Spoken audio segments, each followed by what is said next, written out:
X in my name is not just a symbol or a target sign.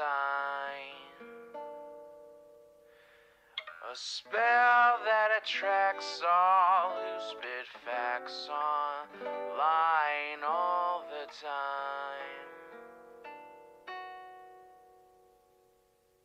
Can you see it? All the ones who drag my name every single day. Can you see it? Can you see it? Can you see it? They keep saying you don't have what it takes to carve out your own name underneath the shadows of gods. And I keep waiting for the day disbelievers say I flew way too close to the sun. I wait, but it never really comes.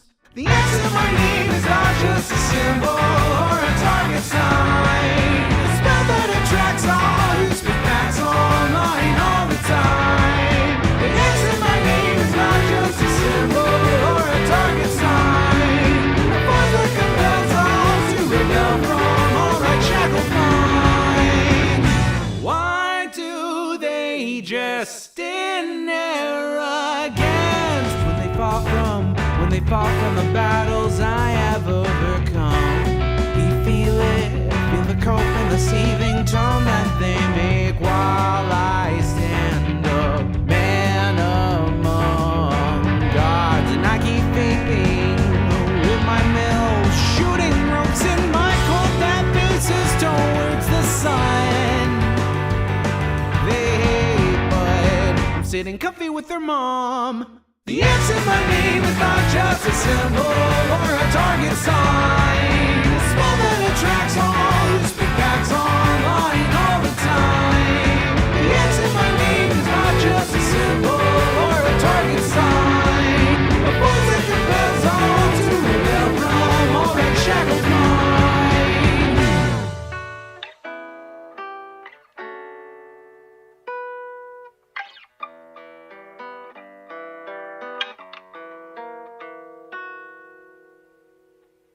The X in my name is not just a symbol or a target sign. A spell that attracts all who speak facts online all the time. The X in my name is not just a symbol or a target sign. A force that compels all to rebel from all right shackled minds.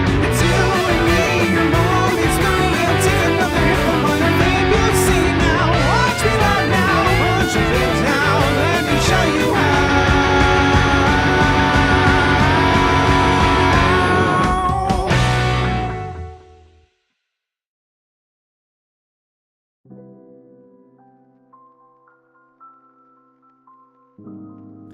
Good afternoon, everybody. It is so good to be back. Hey there, Naomi Chance, Wingo, Cryptid T, it's probably M3, Salty Shay, Water, welcome. Krisha CZ, good to see you again. Zoomy Dog, what's up? Punkarella, love seeing you here. Trans Daughter of Water, how are you? Libra DiCaprio, what's up? Susie Clem BLM, how are you? I like that your name rhymes. Little Morphine Annie, good to see you as well. We got a lot of regulars in chat today. Welcome, everybody. Yeah. First one mentioned, get fucked nerds. True. First mentioned.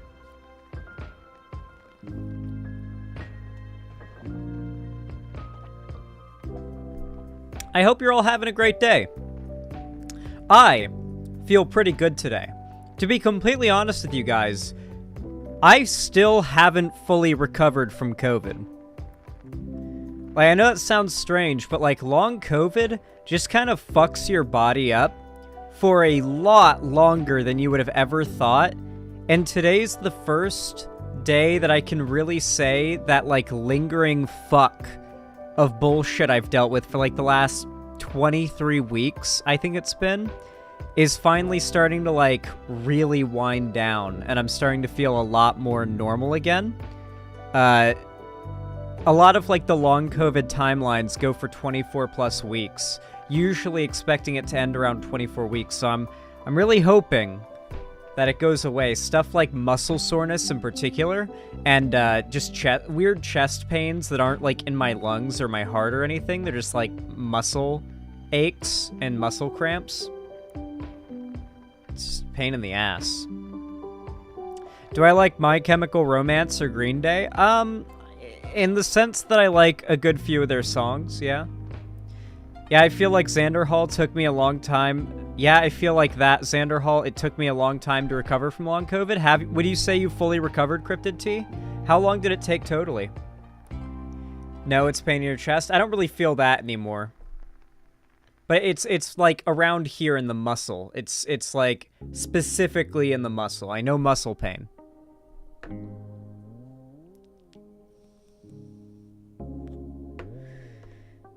I was asymptomatic to COVID, so I'm evolutionarily superior. I mean, hey, that's actually pretty nice for you. No, Xander Hall, like 2 months still recovering? Oh, you're just at the beginning then, Cryptid T. I'm so sorry. You've got like at least a couple months to go. Demon Mama still has side effects from long COVID? Yeah. Yeah, it sucks. It does suck. It's one of those things, it's a very long recovery, and it just really impacts your quality of life in the meantime. It's not fun. Some days you just feel so shitty, you don't want to do anything, you know? My brain fog was already bad, but I think COVID made it worse. Yeah, the brain fog is definitely difficult to deal with, but weed actually helps a lot for me. Getting stoned, it kind of overrides the brain fog, and I have more... Like, I'm better at being entertaining and talking and staying on track when stoned than with brain fog. So if I'm more stoned than I am brain fogged, it all works out.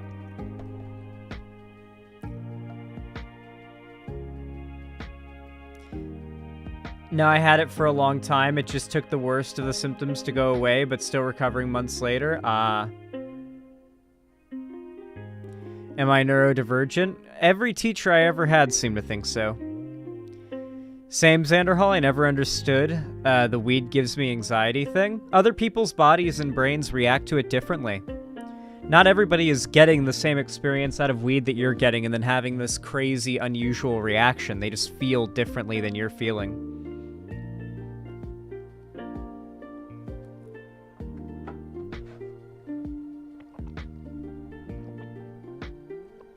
Fact, but it never happened to me. Yeah, I've never had, like, anxiety from weed. Weed does the exact opposite for me. And for some people, it does the exact opposite for them. In medicine, long COVID is lifelong at different effects per flare-up, like herpes. Jesus, that sucks. So long COVID is lifelong? No shot. Wait, you can't be serious. Hold on. Is long COVID lifelong?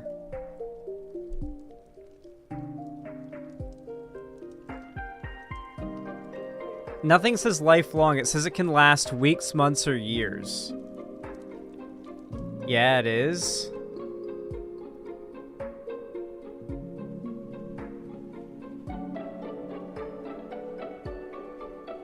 Dog, this is unironically life-ruining. Like, I can never travel, like, legit or anything like that if I don't get better. Holy fuck. That's crazy that this pandemic might have actually, like, stolen my life from me. Because of long COVID being a lifelong thing that I have to deal with now. Because, like, there's days where I literally just can't leave the house because I'm so sick. And most days I'm sick. Like, I get small islands of days where I'm well enough to, like, stream and, you know, hang out on the computer and stuff. Fuck. So this is lifelong? No, I can't go on long car trips. I'll get, like, I'll vomit from, like, the motion sickness. It's not covered by any disability or anything? Yeah, of course, yeah. No, your insurance will cost more if you let your doctors know you've had COVID. Yeah, I just gotta wait it out. Fuck. Yeah, but that's legitimately life-ruining, if so. God. That's like a big downer, Jesus. I hate to learn that during this stream. I was actually kind of operating under the assumption I would get better one day. Damn. Fuck.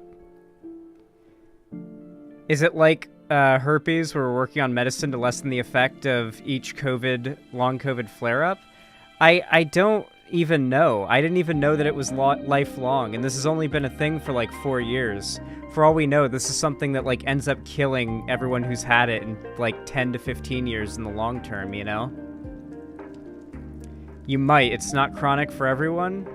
Yeah, it's felt pretty chronic for a while, but I'll admit I feel better. Like, I feel better than I have since I got COVID today.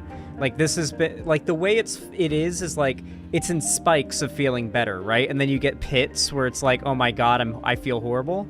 But right now, I'm in a spike of feeling better where I feel better than I have since before I had COVID. And those spikes have been becoming more common of feeling better and, like, somewhat normal. So, like, I'm hoping that it's just going to be sort of a pittering out of those spikes back into, like, long COVID symptoms until eventually they just kind of go away. Or maybe become, like, a couple times a year thing, you know? I could live with the COVID symptoms being a couple times a year. But if it's, like, there's a few days a week where I feel good, then that's not a thing I can do. That's good. That's a really good sign. Let's hope so.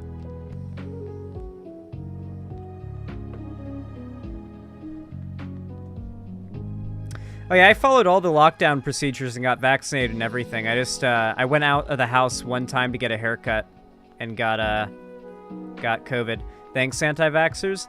The sad thing about the anti-vaxxers, too, is that most of them are the ones who are going to have the least negative impact on their bodies from COVID.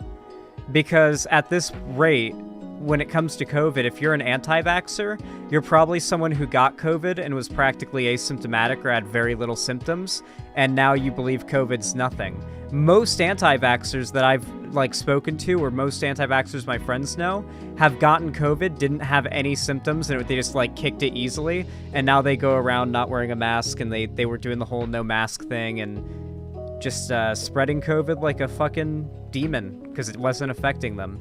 So the sad thing is, it's the people that are actually, like, believing in and concerned about COVID that are having, like, the worst symptoms. Because getting COVID makes you care about COVID, if you actually have a bad reaction. What you're having is COVID flare-ups, which the majority have the lifelong version.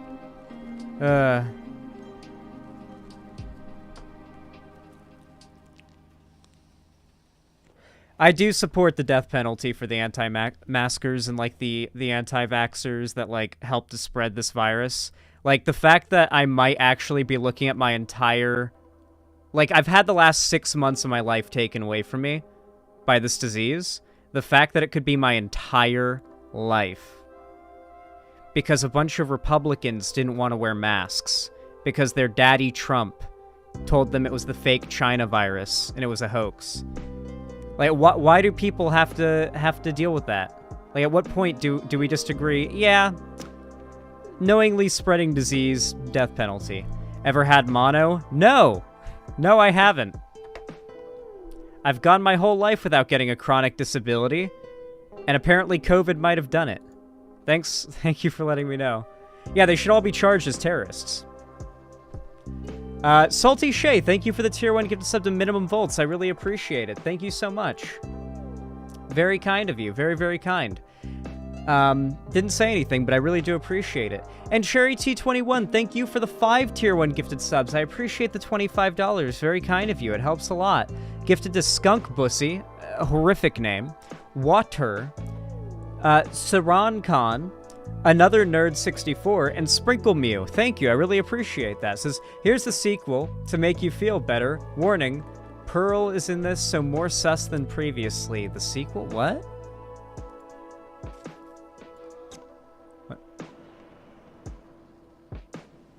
What? Okay. What did you send me? It's the SpongeBob, like, animated thing. Why is it sus? I'm not watching nothing sus on my stream. I'm sorry. We can't. Cherry T21, I love you and I appreciate the dono, but we can't watch anything. We're not watching anything that you yourself are saying is sus. I don't want to stream that, nor do I want to see that.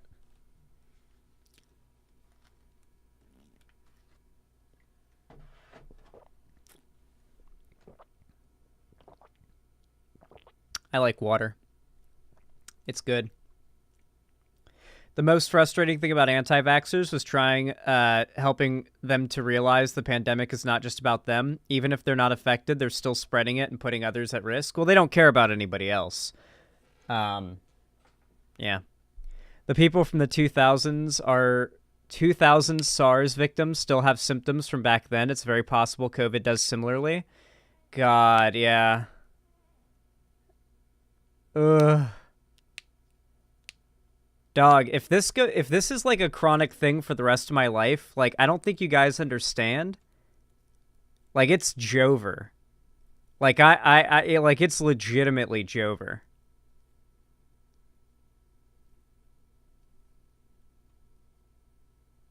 That's actually horrible because I cycle between different types of sickness most days of the week, and then I have a small respite, like couple days where I'm not sick. And I'm, like, well enough that I can leave the house and I can, like, stream and be, like, entertaining and stuff. But, oh. Shit. Everyone I knew interpersonally went anti-vax, and I felt like I was going fucking insane. I hate living in a rural area. You're correct, though. It's a callous disregard for the health of other people. Yeah, when I found out that Shoeonhead is fully unvaccinated and is like privately fully anti-vax, that was a big thing that pushed me to disavow her and engage in like the whole like Shoo, what the fuck? You know, you're clearly trying to maintain an audience of right-wingers and fuel their hysteria. Like, she has a, they're like screenshots of her admitting to being anti-vax on Reddit.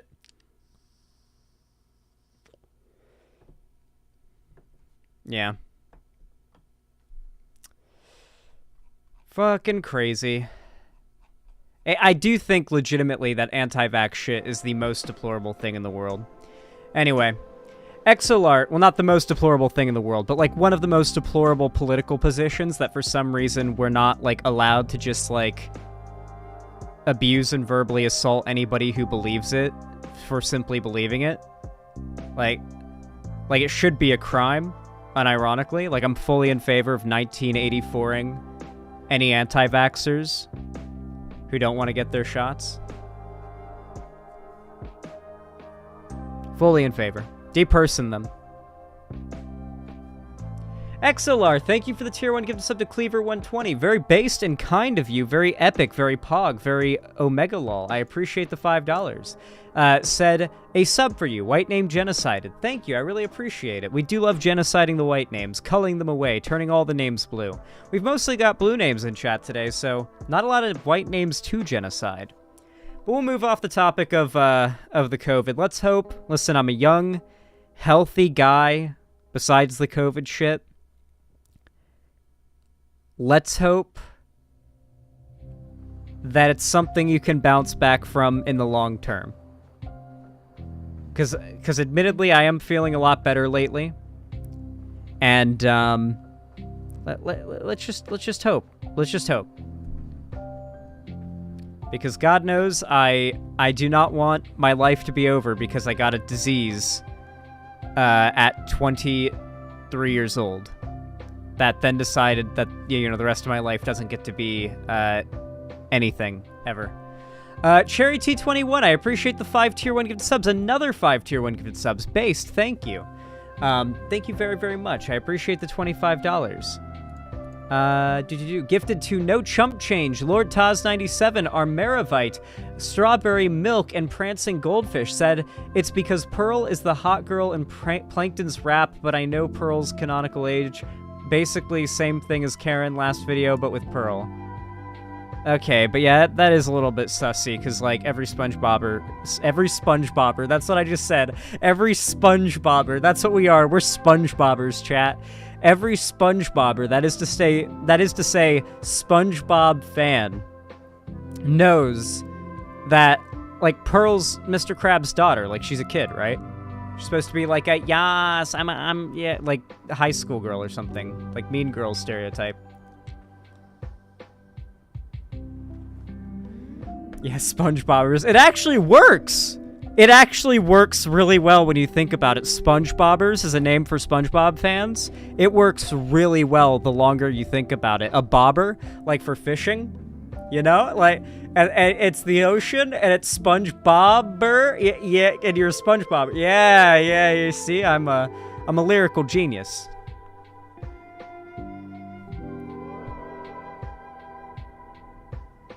The Krusty Krab crew? Hell yeah. I always wanted to eat a Krabby Patty as a kid. Am I the only one who wanted to eat a Krabby Patty really bad? Vosh raid? Hell yeah! Thank you, man. I appreciate the raid. And all of the Vosh fans that have come in, I hope you enjoy your stay. And this is not a rave. This is the Zan Cave. I know, I've got bars, but I'm not a rapper. I'm not a rapper. Trust me, guys. I'm not a rapper. I know, I've got the bars, but I'm not a rapper. Thank you. Welcome, everybody. I hope you enjoy your time here. Feel free to come to my website. It's very nice. It's very well-designed. White Nervosa made it. It's similar to VGG. It's basically like the same architecture coming off of DGG, and it's fun. We got the emotes. We got the custom little chat on screen. People have their names. We even have pronouns built in, so you can put your pronouns on there. Don't you want to... I'll be able to see if you're a she, her, a he, him, a they, she, a they, he, a z... Like, I think we have Zer on there, don't we? I think we've got, like, a few, like, neo-pronouns, and then we've got ask me, and we've obviously got they, them, and we've got, like, it's obviously we have. We got so many pronouns, we can just... We've got too many pronouns, frankly.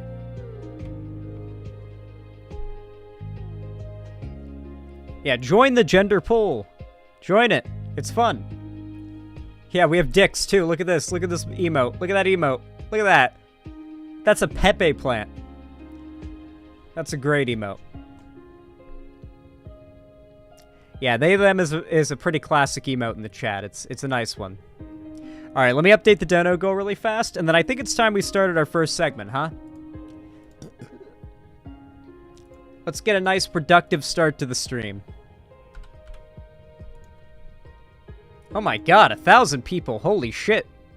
That is a lot of people. That is a raid. That is definitely a raid right there. 1,100 people. That's certainly a raid. That's definitely not nothing. That's something with measurable something. Okay, guys, I got an exciting segment for you all. We're gonna, you know, with all these people here, I feel I should treat you all to probably the most appealing segment to the more broad audience, right? So we're gonna be talking about a popular fucking YouTuber who really does not deserve the popularity that he has, the Critical Drinker.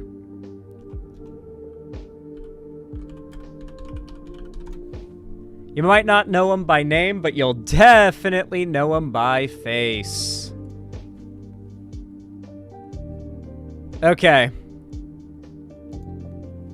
You all know what to do when I say action, right? 3, 2, 1, action. Alright. So, the other day, I was hanging out in a voice chat in a Discord server with some friends. And one of those friends just sort of randomly brought up, I guess they'd just been scrolling through Twitter and they saw the news, that Disney was going to be releasing a live-action Snow White. And I know for a fact that this last part of it was added for me because I would be able to interpret what this means. They then add, and Snow White is going to be played by a brown woman. And I said, Does Disney just hate us at this point? Why is Disney giving us its hardest battles? They knew what they were doing. Like, they knew what they were doing. You know exactly what's going to happen. Not only did you make a live-action Disney remake, so there is massive plausible deniability for hating it just being for that alone, because it's very popular to hate any Disney live-action remake because they suck. But you also gave the right exactly what they want to attack, and gave them what they need to dog whistle their attacks with to make it seem like they're not bigots. Disney actually constructed the most perfect scenario to create ammo for the, like, far-right grifter types. I couldn't imagine a better combination, and I remember hearing this news and being like, I don't think this was, like, intentional bait on the part of Disney, by the way. I don't think that's what happened here. I think this is just sort of Disney making more live-action remake movies, because they're making a lot of money, admittedly, as much as they suck, and they're casting a diverse cast of characters, because one, you know, let's be fair, if you're not constraining your casting of certain characters by race, then you're going to have, you know, a lot more, like, broader of a cast of talent, like a broader array of talent that you can choose from for the roles. And two, because having a diverse cast is going to bring in more people, the virtue signaling does make Disney money. It's why they do it. Here's the thing, though. I was able to just sort of Jimmy Neutron brain blast my own future timeline of what's going to happen with the right-wing response to this, and I knew that Critical Drinker would be one of the first people to jump on top of this. Critical Drinker has quickly rose to become probably my favorite person in the right-wing media grift sphere. Like, the quartering used to be my favorite, but the quartering's kind of fallen off a little bit. The Critical Drinker is big. This guy got 2 million views on his most recent video on this Snow White controversy that's happening in 3 days. 2 million views. He's got a video from a week ago with 770,000 views. He's got one with 1.3 million views 11 days ago. This guy gets a ton of views and makes a lot of money off his media reviews. And they're, you know, it's very obvious he has a right-wing slant, but the interesting thing is every time I make a video on this guy, his fans always reply in the comments, Critical Drinker is right-wing? How? And it's like, Did you just hear me say Critical Drinker is right-wing, pause the video, comment that, and then stop watching? Like, are you not even gonna watch the video to see, like the arguments? Okay, I don't know. Videos like this, when I cover larger YouTubers, don't tend to have the fans of those YouTubers actually watch the video. They just kind of brigade the comments section with hate comments and snide remarks. So what we're gonna do today is implement a code word. If you comment down below, you're going to have to include the code word. I'm going to mention the code word at a random point in this segment. So if you leave a nasty comment and you don't have the code word, I'll know you didn't watch the whole video. And so will the audience. Everybody in the comments will also know you didn't watch the whole video, and you'll look like a real dumb asshole, won't you? Anyway. I love that Zan does code word. It's so fun, though, because every time I do code worded vids on larger YouTubers, I get hate brigaded in the comments, and none of the comments include the code word, because they'll watch the first, like, 30 seconds and then hate comment and leave. Like, with a lot of these people, you actually have to be able to destroy their worldview in less than 30 seconds, or they'll shut their brain off. It's crazy. Anyway, the Critical Drinker is an interesting one. I'm less interested in proving the Critical Drinker is right-wing, because who the fuck cares? People are allowed to be conservative. And I'm more interested in proving that the Critical Drinker is a dishonest hack. One of my favorite things that he'll do is basically just bandwagon. All of his opinions are part of a bandwagon, and he can kind of predict where the bandwagon's going to go before it happens, so it helps to make him look a little bit like he's actually original with his opinions. But he's just decent at predicting what his audience wants to hear before, like, when news hits, right? He's good at knowing what his audience wants to hear. A good example of this would actually be when House of the Dragon was announced. I use this example a lot because it's a really good one, but I've got a couple extra ones.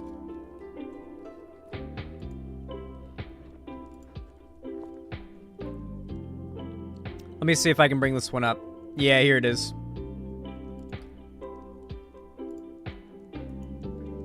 So, Game of Thrones really fell off in its last 2 seasons. Anybody who watched Game of Thrones, you know, it really fell off in its last 2 seasons. And one of the biggest bandwagon opinions to have on the entire internet is that Game of Thrones is dead. That was the bandwagon opinion to have before House of the Dragon happened. So as you can imagine, because Critical Drinker is nothing but a bandwagon rider, when House of the Dragon was announced, he immediately assumed nobody cared about it.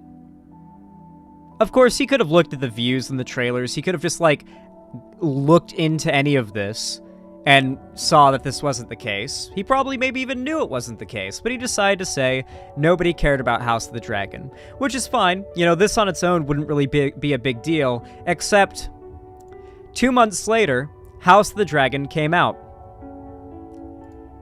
to tens of millions of viewers on its premiere night.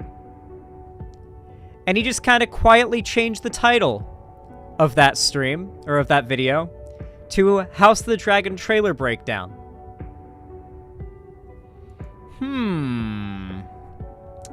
That's an interesting one.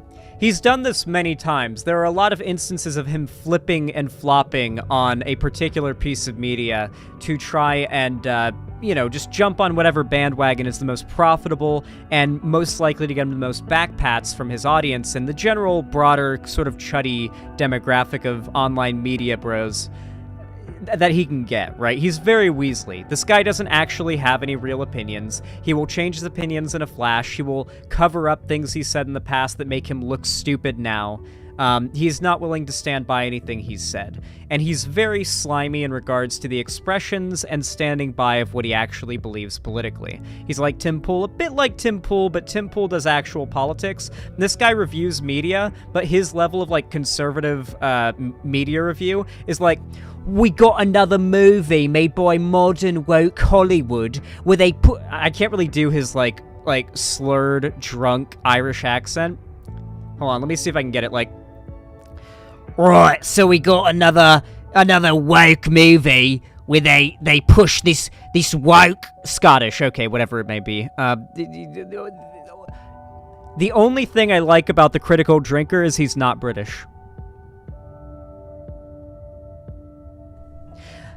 Right then, so this new movie,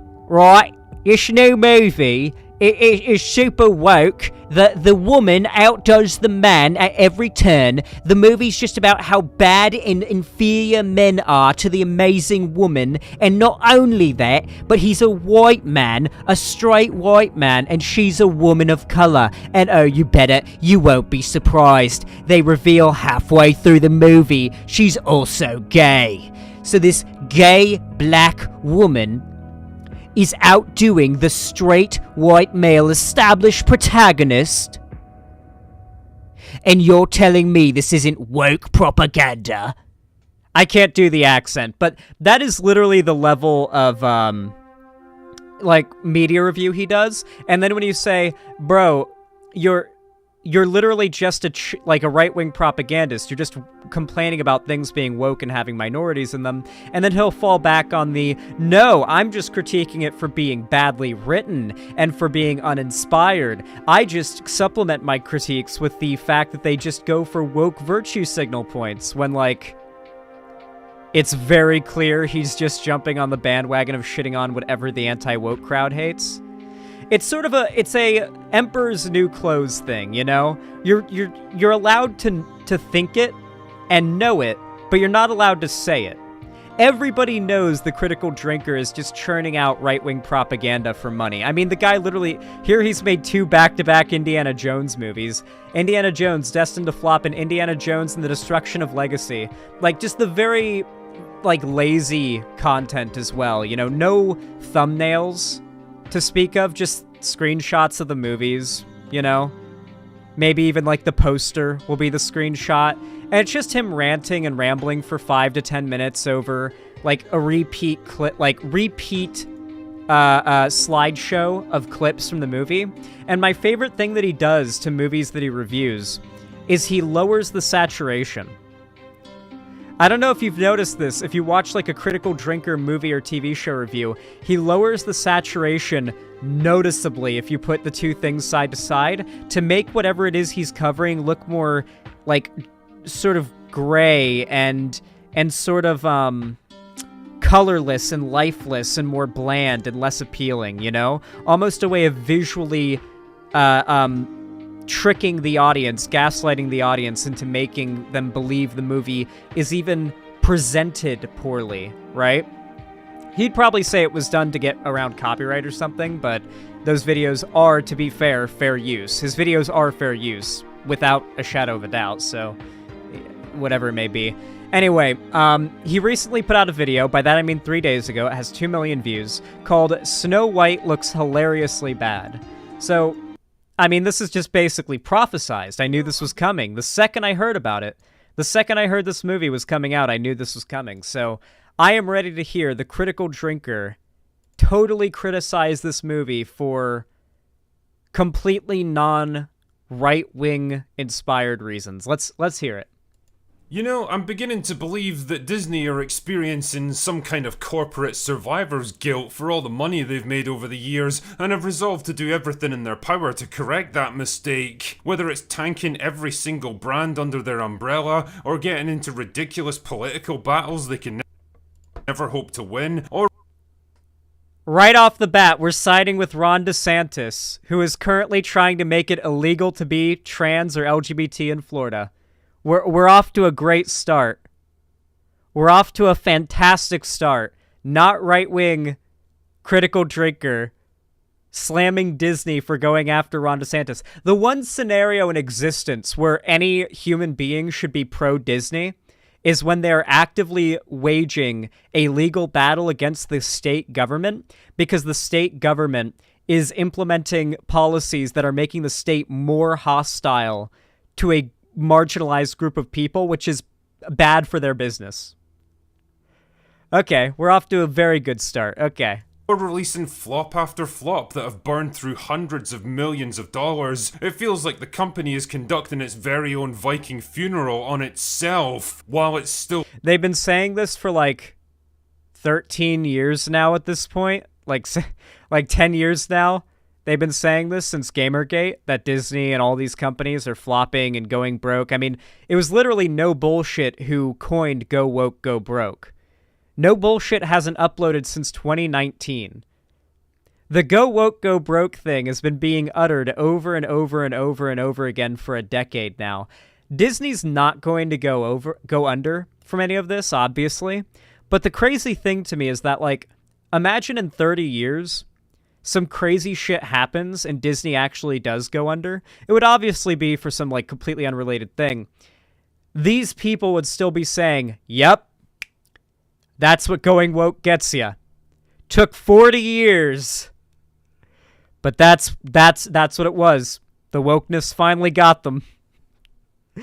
If you just keep saying it over and over again and it happens, eventually you'll be right. You know? It's like a doomsday prophet, you know?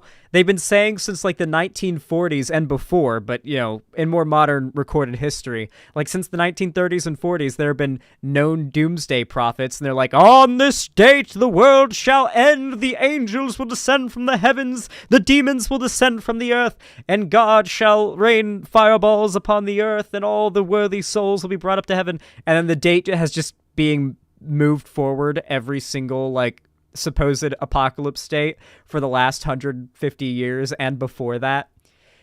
Just charlatans can, if you just keep saying the same thing over and over again, eventually you'll be right, and you can just kind of tack your entire reputation to that one time you were right, and then that'll be it, right?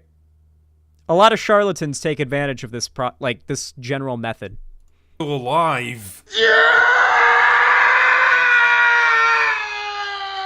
And since they've more or less run out of ideas for new things to create, they've decided to pilfer their back catalogue of classic animated Oh, one of my favorite things, I forgot to mention this. Critical Drinker is against the Hollywood strikes right now.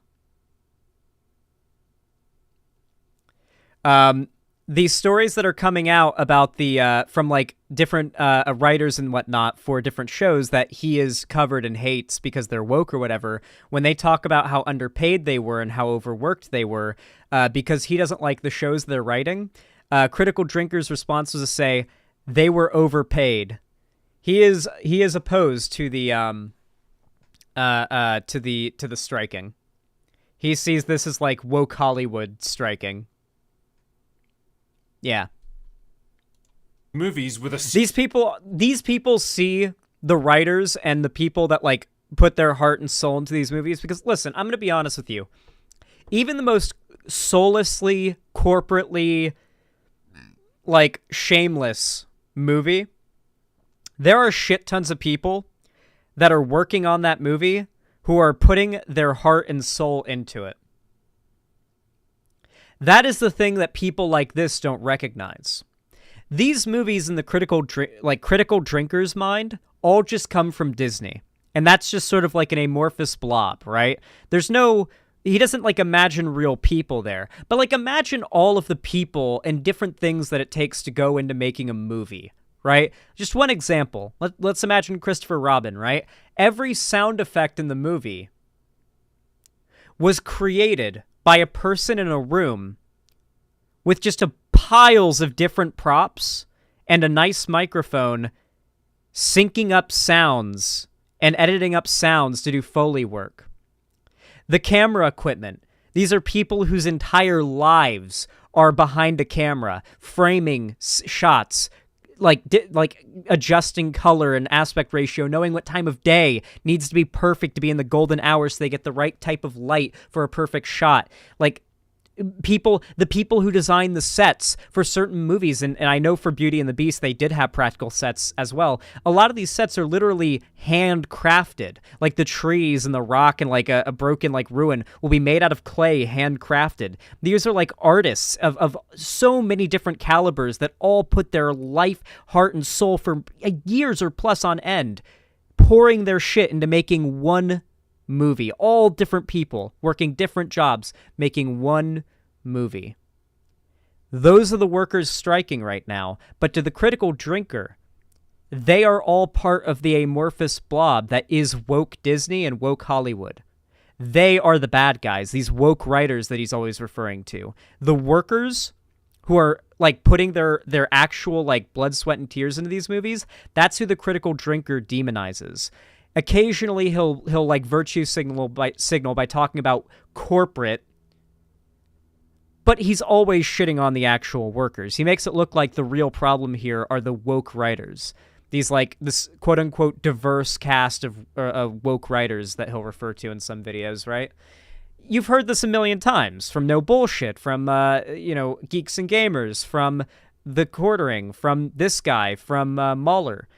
They say the same shit and they just farm in the clicks and they just rake in the money.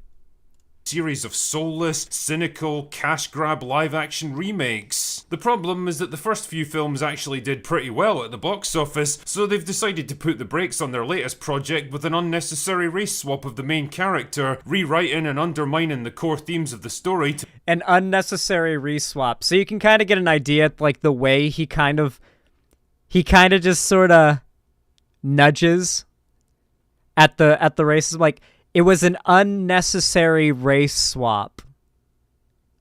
So it's not that he's mad about the character being black, it's that he finds it was done unnecessarily. Very, very nice. To make it acceptable for modern audience. Also, didn't The Little Mermaid like really perform well? Because they said that was going to go woke, go broke.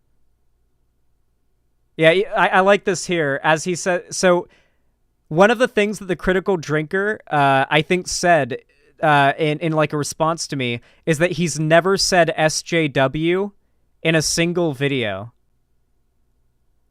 And I was like, really? Has he never said SJW in a single video? That makes it hard for me to believe, but now I know why, because he says things like modern audience and then plays a clip from 2014 of the, or 2016 of the screaming SJW lady. Themes of the story to make it acceptable for modern audiences. Yeah. And hammering it all home with what I can only describe as the single worst collection of sounds ever recorded by human technology in all of history. Remember my song in the swamp when I was like, whap, chicka, whap, whap, chicka, whap. And they look set to repeat this not-so-winning formula with their next live-action remake, Snow White and the Seven Dwarves. Oh wait, sorry, Snow White and the Seven Magical Diverse Gender Non-Conforming Vertically Challenged Creatures. Dude, people, like 2 million people have watched this in 3 days. 2 million people have watched this in 3 days.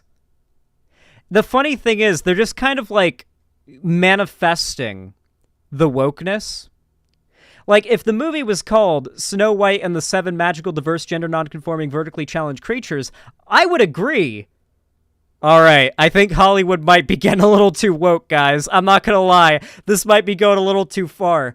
But, like, much like every other thing they bitch about, it's all in their heads, to the extent where they have to make it seem more woke with a meme. Because there's nothing woke about it other than there being brown people. These people think woke is bad. They very often talk about woke in such a way that denotes they think that's bad. But every time they refer to something being woke, it's just minorities existing. So when I connect those two puzzle pieces, and I say I think the critical drinker might think minorities in media are bad, or is bad, his fans and him get really upset. I wonder why. It's almost like racists don't want people to know that they're racist. They like to lie about their true beliefs. Thank you. The thing is, Snow White is a bit of a special one for the Disney Corporation because it was their very first feature-length animated movie made by Walt himself way back in 1937. Taking its inspiration from a 19th century German fairy tale by the brothers Grimm, it tells the story of a beautiful young woman who gets betrayed by her evil stepmother and eventually takes refuge in a forest with seven dwarfs who give her shelter and Everyone protection. knows this. Everyone knows this. I know you want the ad revenue. An animated film of all time, and one of the most important movies in the history of cinema. Now, call me crazy if you like. You know what's always crazy? And I am going to call him crazy. The crazy thing is, like, I watched Snow White on VHS as a kid. I watched a lot of Disney movies, like Bambi and whatnot, like Aladdin and stuff. Like, I watched a lot of animated Disney movies as a kid, mostly on VHS, you know? And I think back to that, and I'm like, that's a pretty pleasant memory.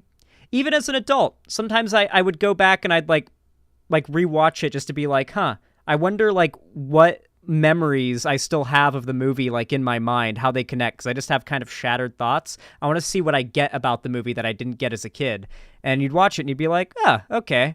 All right, there's some things I definitely didn't pick up on as a kid. And then you just kind of now know what the movie is, and that's it. It's so bizarre to me, though, how dudes like this talk about these Disney movies from their childhood, like it being remade is like this sacrilegious act that is destroying their lives. Like, Snow White is important to this guy, the way he's wording it. Like, this was important to his development, to who he is as a person. It's like, dog, okay, Snow White was a movie I might have watched twice as a kid on VHS while eating Cheerios on the couch. So I don't know if it's really that deep. I also don't think the old copies of the original movie get deleted out of existence with this remake. I mean, to be fair with Disney, they might stop reproducing it, but there's always yar, you know. But regardless, I feel it's all in their heads. It's literally all in their heads. But something tells me this remake isn't going to be so well regarded.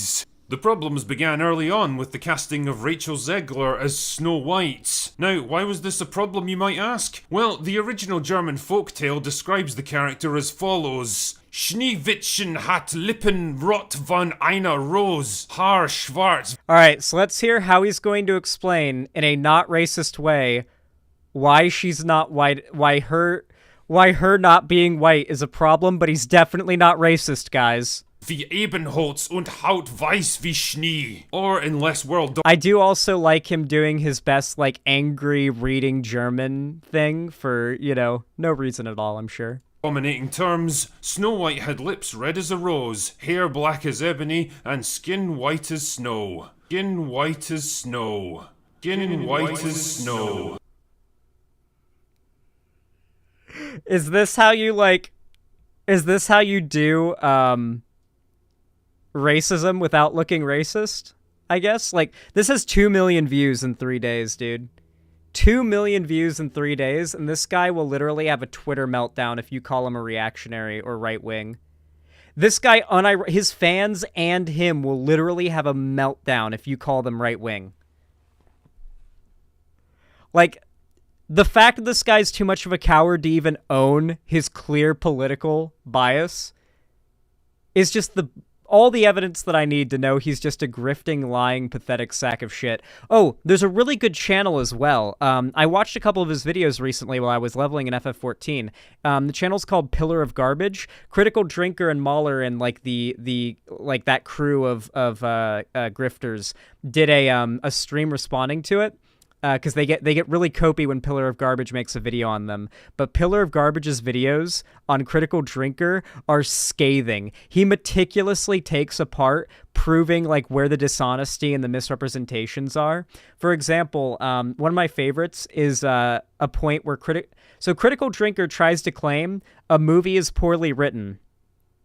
Because at one point, a character is like watching two other characters fuck from the bushes. I think this is like his review of Glass Onion. Like there's a character watching two other characters fuck from the bushes, and then he turns around, and then like the person watching him from behind a bush like hides behind the bush. And then he turns around, he doesn't see anybody, right? And Critical Drinker's like, so what would have possibly indicated to him that he needed to turn around there? Why would he have turned around? What was this done for other than a goofy little thing, right? A goofy little gag to be funny or something. And then Pillar of Garbage is like, this scene is really weird and awkward, but I'm going to play the actual scene from the movie really quick with audio, which he, conveniently leaves off, so you can see exactly what level of dishonesty Critical Drinker operates on. He then plays the clip with sound from Glass Onion. The reason the character turns around is because a twig snaps when the character behind the bush looks out, and Critical Drinker just mutes the audio and complains about there being no reason for the character to turn around when, if you listen, there was a very audible twig snap that made him turn. That is unironically the level of dishonesty this guy operates on. He makes videos about movies for people who haven't seen those movies.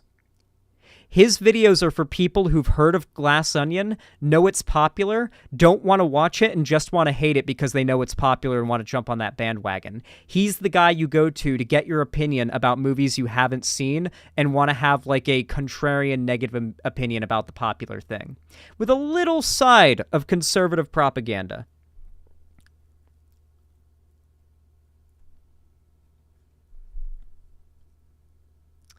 Yeah, in the Norse mythology, the dwarves in Snow White, the original, cartoon, do not look like dwarves in Norse mythology. Norse mythology dwarves are nothing like even Tolkien dwarves in appearance, okay? If we want to get down to the color of skin even, the original wasn't true to form, right? Norse dwarves were fucking weird. Sure, okay. I mean, you'd think that Disney might have learned from The Little Mermaid that imposing 21st century American cultural norms by race-swapping major characters from popular European fairy tales doesn't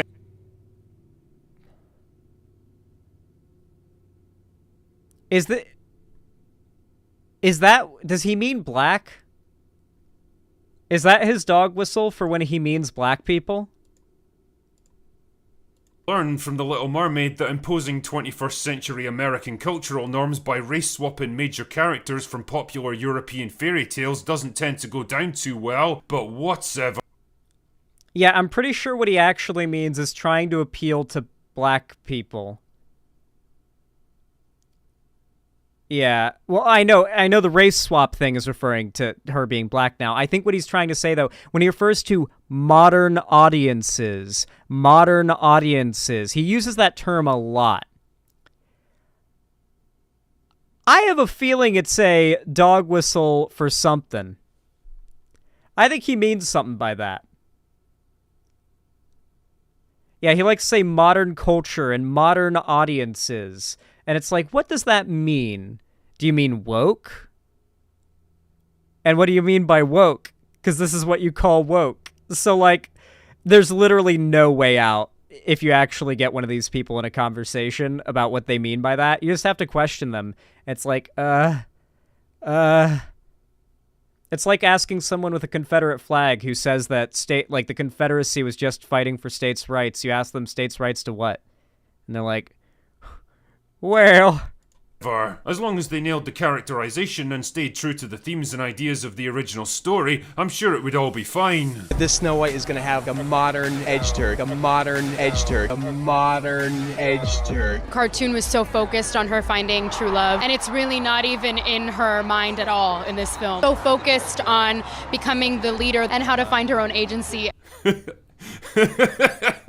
Of course she does. Because why have a story about the redeeming power of love when we can focus instead on the only thing that truly matters in life? You. Don't you? So this is part of, like, the conservative argument that women are becoming selfish by not getting married to men. Like, they basically, they push this idea that media is encouraging women to not get married young and to pursue careers and to be girl bosses, which is actually going to make women miserable in the long run. That's their claim. And so he's mad about the movie taking a different, like, approach. Okay, so here's the question. If the live-action remakes are shit, because they're literally just from the ground up live-action remakes that are just cash grabs, wouldn't you want them to do something a little different so that there's a reason for it to exist? At the very least, if the live-action remake takes a different take on the story, it gives itself a reason to exist other than, let's try to monetize this movie again, all like today, because now there's actually a new story to an extent being told, or at least additions to the story, right? It's like the difference between a remake to a game and a remaster. If I found out a game's getting remastered, it's going to be like, okay. I mean, if it couldn't run on the previous hardware or on current hardware, then I guess that's good. Now I can play it. But if it was like a remake from a game or a remaster from a game 5 years ago, I'd rather it be a remake that has extra content in it, like what Dead Space did. In the original story of Snow White, was kissed by an older man while Snow White is around 15 or 16. Yeah, listen, if you actually use these people's logic, it all falls apart. These are the types of people who complain about how it's unrealistic to play as a woman in insert video game because it's a war video game, but it's also a war video game where you jump out of fighter jets into other fighter jets while like 360 RPG no-scoping a tank from 5 miles in the air, you know? Like, they don't actually care about the realism aspect. They just want to make it seem like they're not complaining about there being women. They did the same. They've been doing this for years. You remember when that one Fallout game, Battlefield, not Fallout, Battlefield 5 got announced, and they had the amputee woman, right? They all lost their fucking minds about women being in war and saying it was unrealistic. In Battlefield, their excuse for how they weren't misogynistic and their complaint was it was just unrealistic was that the Battlefield game is unrealistic for having... It's a very, very flimsy cover for what they actually believe. You see, it's about what you want, what's best for you, what makes you happy, and everyone else can go fuck themselves. Now, where have I heard this sentiment before? It's also updated with the current times, you know? It's not just all... It's literally all in his head. Notice how he's just kind of saying a straw man of what the left believes.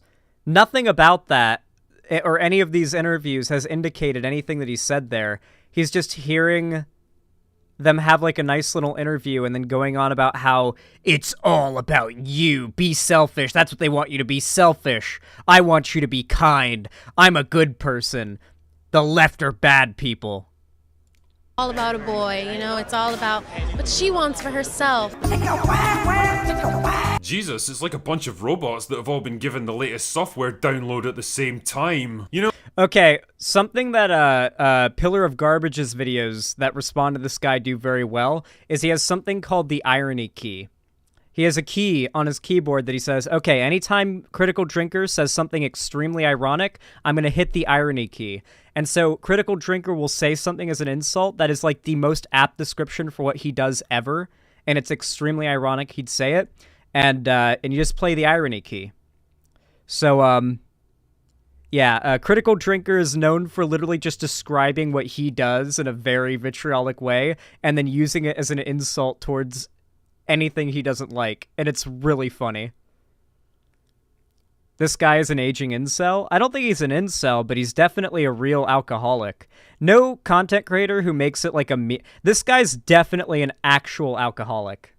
You know, I love how Disney are still trying to sell this idea of strong, self-actualized female protagonists pursuing their life goals without the help of a man, as if it's some crazy new idea that's never been tried before, instead of, you know, the plot of literally every single movie and TV show they've made in the past 10 years. This isn't new or inventive anymore, and you're not... What is new and inventive about your content, Critical Drinker? This, like, the irony is just blaring.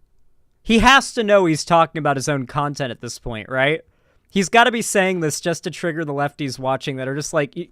He knows he's talking about himself, right? Impressing anyone with this shit. In fact, all you're really doing is taking away timeless elements of the original story and replacing them with a vacuous, shallow, and ultimately meaningless facade of female empowerment. You don't need a man, you don't need love, you don't need attachments to other people, in fact. You just need to be strong, be empowered, be a leader, and buy more of our... Okay. So the argument from people who are in favor of movies that have tone or themes like this is that for a very long time, particularly in nerd media, we're talking comic book movies, superhero stuff, nerd culture media in general, women have always been, as far as characterization goes, relegated to a sort of bizarre trophy position. The princess you have to rescue, or the unfathomably beautiful, like, elf queen that is, like, you know, unobtainably wise and powerful, but is also just sort of... Even I'm talking about Galadriel here. Like, let's be fair, Galadriel's an extremely flat character in Tolkien's writing. So, like, you look at classic nerd media. Women have historically been relegated to very niche positions of being essentially a damsel in distress a lot of the time, or if not a damsel in distress, a trophy to be achieved, a prize to be won, right? Hell, some like nerd media goes all the way and just straight up displays that in a more literal way, right? Like Game of Thrones, for example. Game of Thrones is an anti-woke because it like shows women being like a trophy to be earned and like property of men. That's how that world is. It makes sense, right? But if you're trying to push this idea that modern media should conform around the principles that youth, like these classical, like women are to be like basically nothing but male main characters or side characters, love interests, then you're just kind of misogynistic. You're just kind of misogynistic. I don't know what else to say about that. Products. I mean, okay, maybe the main character's a bit of a bust, but what about the dwarves? I mean, really, they were as much of a collective protagonist in the original movie as Snow White herself. They went through a real character arc together. They learned to work together, to take advantage of their unique skills, to risk their lives for someone else, and ultimately they learned the value of friendship, loyalty, and sacrifice. Why are you Oh explaining? wait, they're not actually Snow White dwarves to me? anymore. Not since the towering intellect of Peter Dinklage weighed in on the film and decided that the portrayal of dwarves in the original movie was backwards and insulting. You serious? Peter... Wait, is he actually gonna shit on Peter Dinklage of all people? Does he think he can win the cultural battle against Peter Dinklage? I have no idea what Peter Dinklage said, but I have no doubt it wasn't some, like, triggered SJW rant. He was probably very reasonable and measured and probably made a really good argument or point, and people were like, oh, okay, yeah, you're making sense. Mate, you understand that those characters were actually the fantasy species of dwarf and not actual humans afflicted with dwarfism, right? Critical Drinker, are you going to try and pretend right now that old Disney cartoons are not rife with, poorly aged references to real-life bigotry? Are we going to try to pretend Dumbo doesn't exist, my friend? Who are you trying to fool?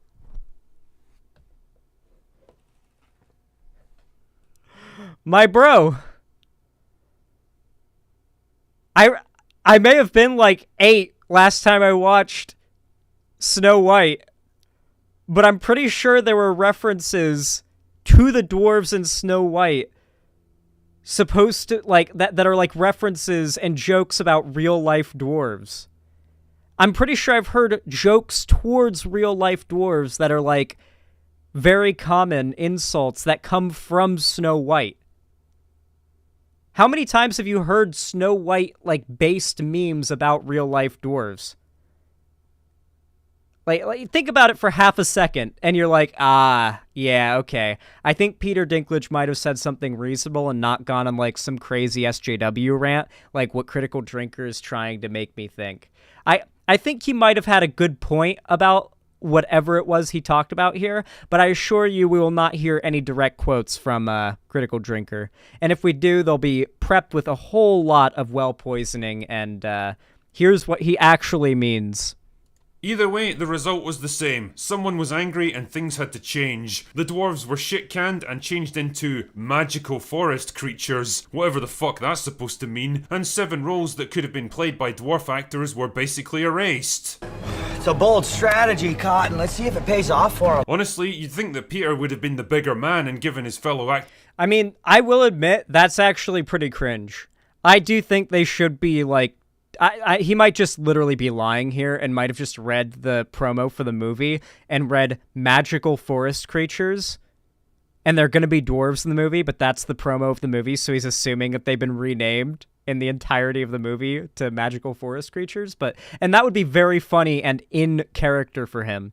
But why didn't they just do the Peter Jackson perspective thing? I know it's expensive and pretty difficult, but this is Disney we're talking about. Like, this is my criticism I would give as, like, an actually interested in the well-being and development of media person that I am.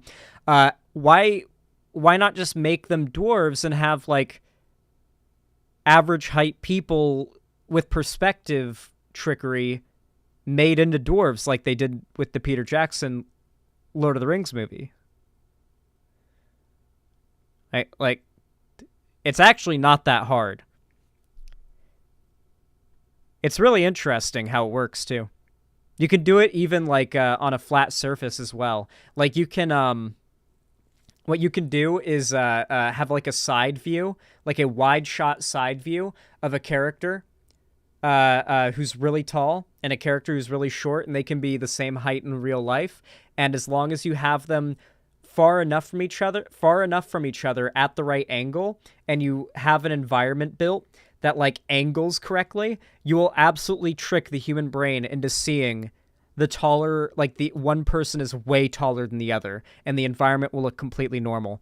And it can be a completely wide shot. It's completely possible.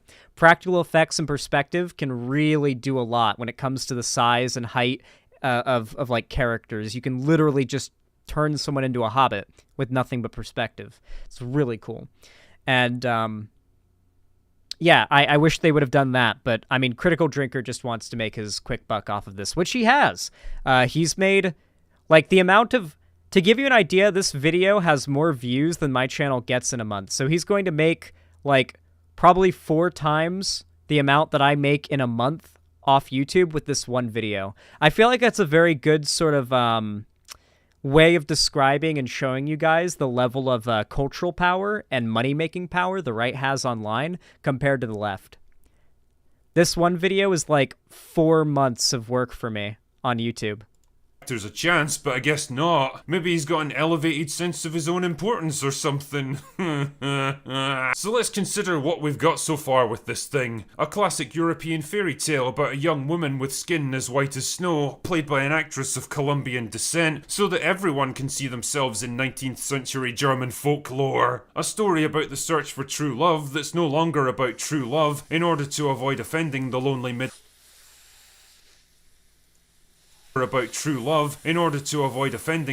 middle-aged feminists that'll never actually watch the movie in the first place.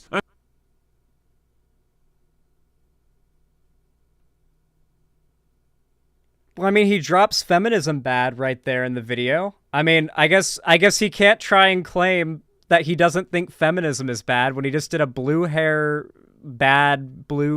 feminism bad meme in 2023. And supported by 7 dwarves that are no longer...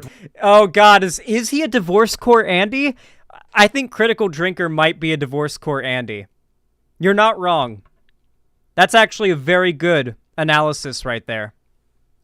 We might be dealing with a divorce court Andy here. Dwarves in order to avoid offending Peter Dinklage. Fuck. But hey, at least it'll probably look good, right? I mean, these live-action movies cost hundreds of millions of dollars, so you can bet it's gonna be up there on screen for all to see. You know what this is? This is the exact same response they had when the original images of Rings of Power came out. And we saw that there were gonna be, like, we saw the Harfoots, and we saw one of them as black in, like, some promo material. I think I remember this exact, like, edit. Like, I'm literally having, like, fucking flashbacks right now. By the way, The Witcher could be considered woke by him if you've seen the show. I've seen The Witcher. Basically, the way that the right is handling The Witcher right now is Henry Cavill's, like, a very hands-off guy when it comes to, like, the discussion about him online. He doesn't really seem to react to it much. And there's been a lot of narratives going around about how, like, Henry Cavill is trying to single-handedly preserve the integrity of the Witcher show, but they won't listen to him, and they hate him, and that's why he's leaving. And the alt-right has very quickly sort of latched onto him as, like, an unwilling sort of, like, they stan him, basically, and it's sort of like an unwilling thing on his part. So you'll see a lot of right-wing YouTubers have been getting really into like Henry Cavill memes. They're trying to claim Henry Cavill really hard because he's supposed to be like the ideal Chad nerd who's like true to the source material and against the race swapping, supposedly. Apparently some sussy shit came out about Henry Cavill, but it's nothing that's like, it's nothing memorable, like bad enough that it's memorable, you know? It's just stuff that's like, ugh, okay, well, I mean, it's nothing too bad, but I hope I hope it's just a fluke, you know, because I like Henry Cavill. I don't want him to, like, end up being cringe or anything like that, but the right is hardcore trying to claim him as, like, their like, Giga Chad daddy.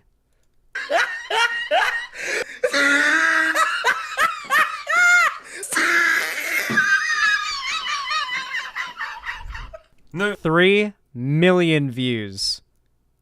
3 million views in 3 days. Or sorry, 3 million views in 2 days. I have to admit, I didn't react to these pictures at first because, like a lot of people, I naturally assumed that they had to be fake. I mean, they've got to be right. There's no way a big budget movie could possibly look this shit.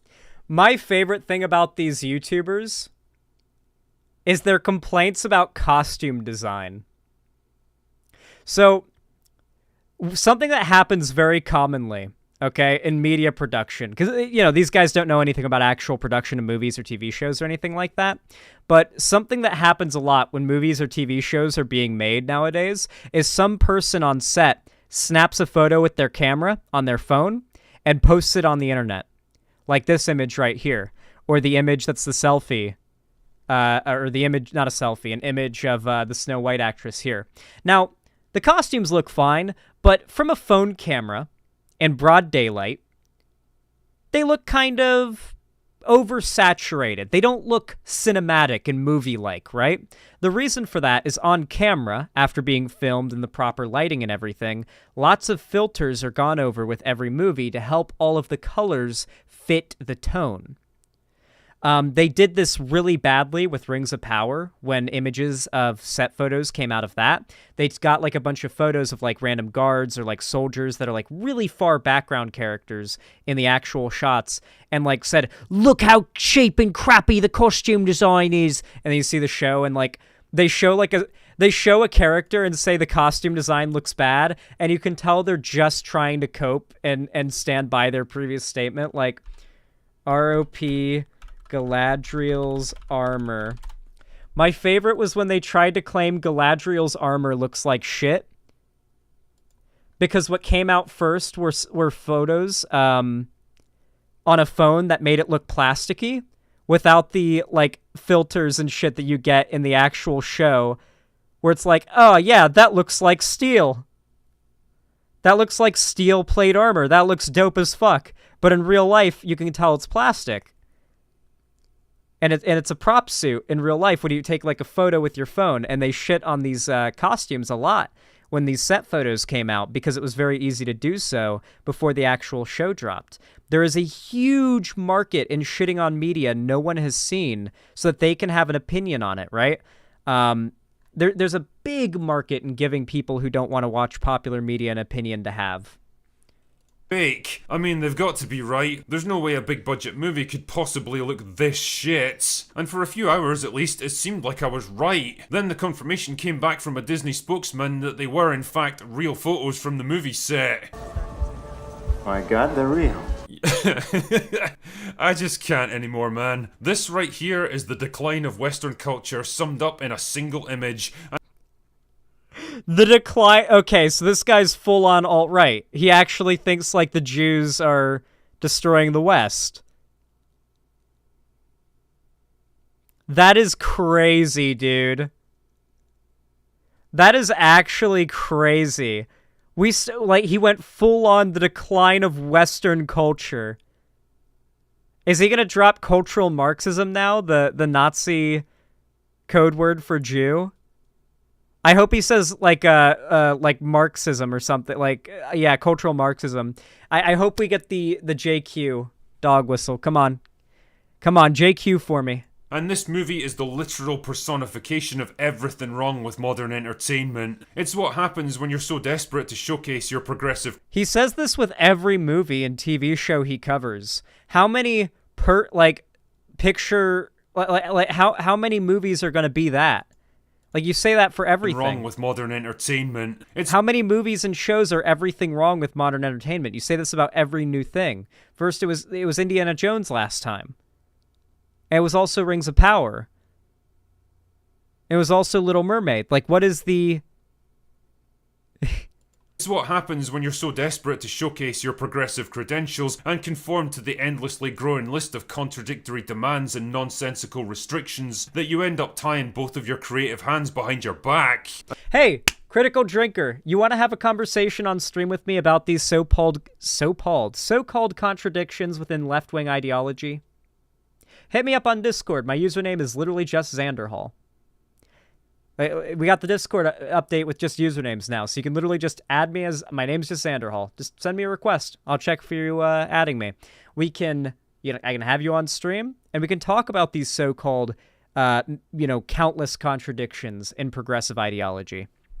I would love to talk about how your content is absolutely filled with lies and misrepresentations. That would be very interesting. I think it would be a great time.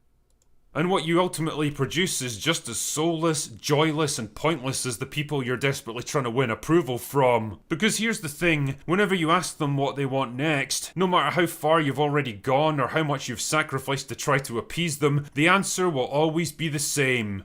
more. No matter how many concessions you make, how many problematic elements you I like how, like, you look at Lefty anything, and it's like, fuck Disney. Disney's shit. The only thing we like about Disney is that they're going against Ron DeSantis right now. And they're building, like, this fantasy scenario where the left is, like, clapping like seals for Disney. Mercilessly hack away from your story, how many progressive characters and themes and mindless talking points you awkwardly shove into your narrative. It will quite simply never be enough. There's always going to be another point of outrage, another demand for change, another rule that can't be broken, another piece of your creative freedom you're asked to give up, another piece of cultural heritage to be rewritten for a modern audience that doesn't exist. And you know, a modern audience that doesn't exist. Wait, so now they don't exist now. Wait. Okay, so is he admitting the SJW stereotype that he's been talking about isn't real? Wait, then who are they? Then why are these movies doing so well? Disney's not going bankrupt. The Little Mermaid did amazingly in the box office. As much as you guys want to pretend it didn't, I mean, numbers don't lie. So, like, what? Did you just admit you've just been shadowboxing? Yeah, good point, Bolshevik. Like, yeah. So they're not real? You know what? They're fucking welcome to it. If this is the kind of sterile, loveless, charmless, creatively bankrupt propaganda that you choose irony key to serve up, then best of luck to you. Because if the reactions online are anything to go by, you're absolutely gonna need it. Dude, I feel like we need a very quick... I'm gonna give a shout out. I want to give a very quick shout out to Pillar of Garbage, okay? This channel has done some phenomenal takedowns on Critical Drinker. Code word? We'll get to the code word in a minute. This guy, this guy has done some fantastic takedowns on Critical Drinker. My favorite is this one because it's just him calling out direct lies that he told about Glass Onion. We're not going to react to this whole video, but I want to see if I can play a bit of it for you guys, just so you can see some direct, like, cited examples on screen of how much of a liar Critical Drinker is. There are a lot of lies in the Critical Drinker's latest video. A lot of smaller ones, straddling the lines between deception and willful misinterpretation, a few bigger ones, and one particularly shameless, bald-faced fib. As a matter of principle, I try my best to avoid watching this guy's videos, but someone sent me this latest one, and it kind of blew my mind, to the point that I feel a moral obligation to use my comparatively modest platform to push back against this slurry of boneheaded, brazen nonsense, because it really does just lower this whole format of online media criticism. If you just want to see the main attraction, the mightiest porky, I'll put timecodes in the description, but there's enough sheer bollocks before the big one rolls around that for posterity's sake, I think we better spend a bit of time just going through this mess of a video. Thanks for unpausing, and oh, Glass Onion spoilers, by the way. The start is really quite funny. Ah, stupid people. Let's be honest, they're basically everywhere in modern culture, from politics to music to YouTube. Everywhere you look, you're confronted by vapid, brain-dead morons dispensing their unwanted and uninformed opinions like mentally challenged Delphic Oracle. I like how he's talking about people are dispensing their unwanted opinions like Delphic oracles and showing clips of the Rings of Power premiere with interviews of the non-white actors for Rings of Power. It's like, okay, so they're actors being interviewed for the premiere of the show that they're in. So they would be giving, like, they would be talking about things, obviously, like to a camera. It's not like a unusual or narcissistic thing. And I don't know what you mean. Like, what is the relation here? This is the irony note. I'm going to play it every time the drinker says something blatantly unaware. That isn't going to pay off immediately, but it's going to pay off. But yeah, the first half or so of this video is pretty much just a fairly inaccurate plot recap. Here, I want to find that particular clip where it's just like the blatant misrepresentation. Big spoilers for Glass Onion, by the way. Buzz to his gaff, sods off, and watches the cameras all weekend, especially if you get home after and see that Andy was dead the whole time. Wonder how that'd help Miles' alibi. What if Miles didn't have fax machines in all of his residencies where all of his emails and sensitive personal information got routed? What sort of question is this? Miles' fax system is perfectly in character. It seems quirky, idiosyncratic. Oh yeah, I forgot to mention, when the Critical Drinker does movie takedowns, like they're very CinemaSins style, but they're actually worse than CinemaSins. Like, at the very least, CinemaSins takedowns of movies were about what was happening in the movie. The Critical Drinker criticizes movies for things that could have happened in the movie. Basically, what I mean is he will literally say, wait, if this particular thing wasn't the case, then the entire story would unravel and the movie couldn't exist. That is bad writing. He basically critiques every movie as though if the events of the movie were not inevitable in the way that they're set up, then it's bad writing. Like, even if you change the setup, if the events of the movie aren't inevitable, then it's bad writing, apparently. It's really bad. It's actually worse than CinemaSins. It's actually worse movie critique than CinemaSins. At least CinemaSins is politically neutral. At least I think so. Nah, CinemaSins was right-leaning. He was very much right-leaning. Pretty much everybody who makes like a living grifting off of shitting on movies like this is right-wing. Just so, like, even if their content isn't blaringly so, it's like you generally have to just sort of be a bad person to do that kind of thing. And there are lots of bad people who are progressive, trust me. Like, there are a lot of them, but you know. Anyway, this is the best section of the video, the biggest lie. As you may have noticed, there's been a ramping up of sorts throughout this video. The guy's points keep getting more and more flawed, more and more facile. The lies are getting more frequent. Oh yeah, the critical drinker and like Mahler and that crowd of grifters unironically want you to believe that Ryan Johnson is a hack. Ryan Johnson, they want you to think is a hack.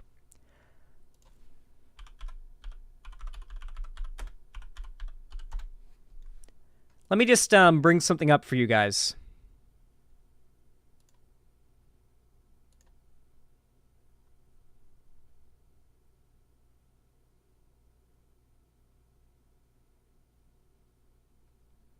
That is my argument. Ozymandias, that's my argument against that. And I think that's really all you need. They all pale in comparison to this. For context, The Drinkers just launched into a big complaint about the film not giving the audience the mysteries breadcrumbs for them to figure out alongside the characters, despite the fact that it does this. Miles malapropised. It's the universally agreed upon best episode of Breaking Bad. Like, Breaking Bad is pretty overwhelmingly agreed upon to be one of, if not the best show ever put to television, and Ozymandias is overwhelmingly agreed upon to be the best episode of Breaking Bad. And it was directed and partially written by Ryan Johnson. Being one example, the glass pass being another, and about the characters stumbling upon the clues by accident, even though the clips he plays clearly show them intentionally sleuthing. And then he says this. And this isn't even mentioning how Ryan blatantly rewrites previous events to show you what he wants you to see instead of what actually happens. The example Drinky gives for Ryan Johnson's blatant rewriting is the scene where Blanc and, as we later see Helen, spot Duke's voyeurism. Batista's watching his girlfriend supposedly having an affair with Miles only to be observed by Blanc. Now look at the later version of this exact same scene. Notice how Helen's been added in here when she totally should have been visible before. Except no, that isn't true. There's a reason the Drinker plays these clips on mute. Let me put the sound back on for you.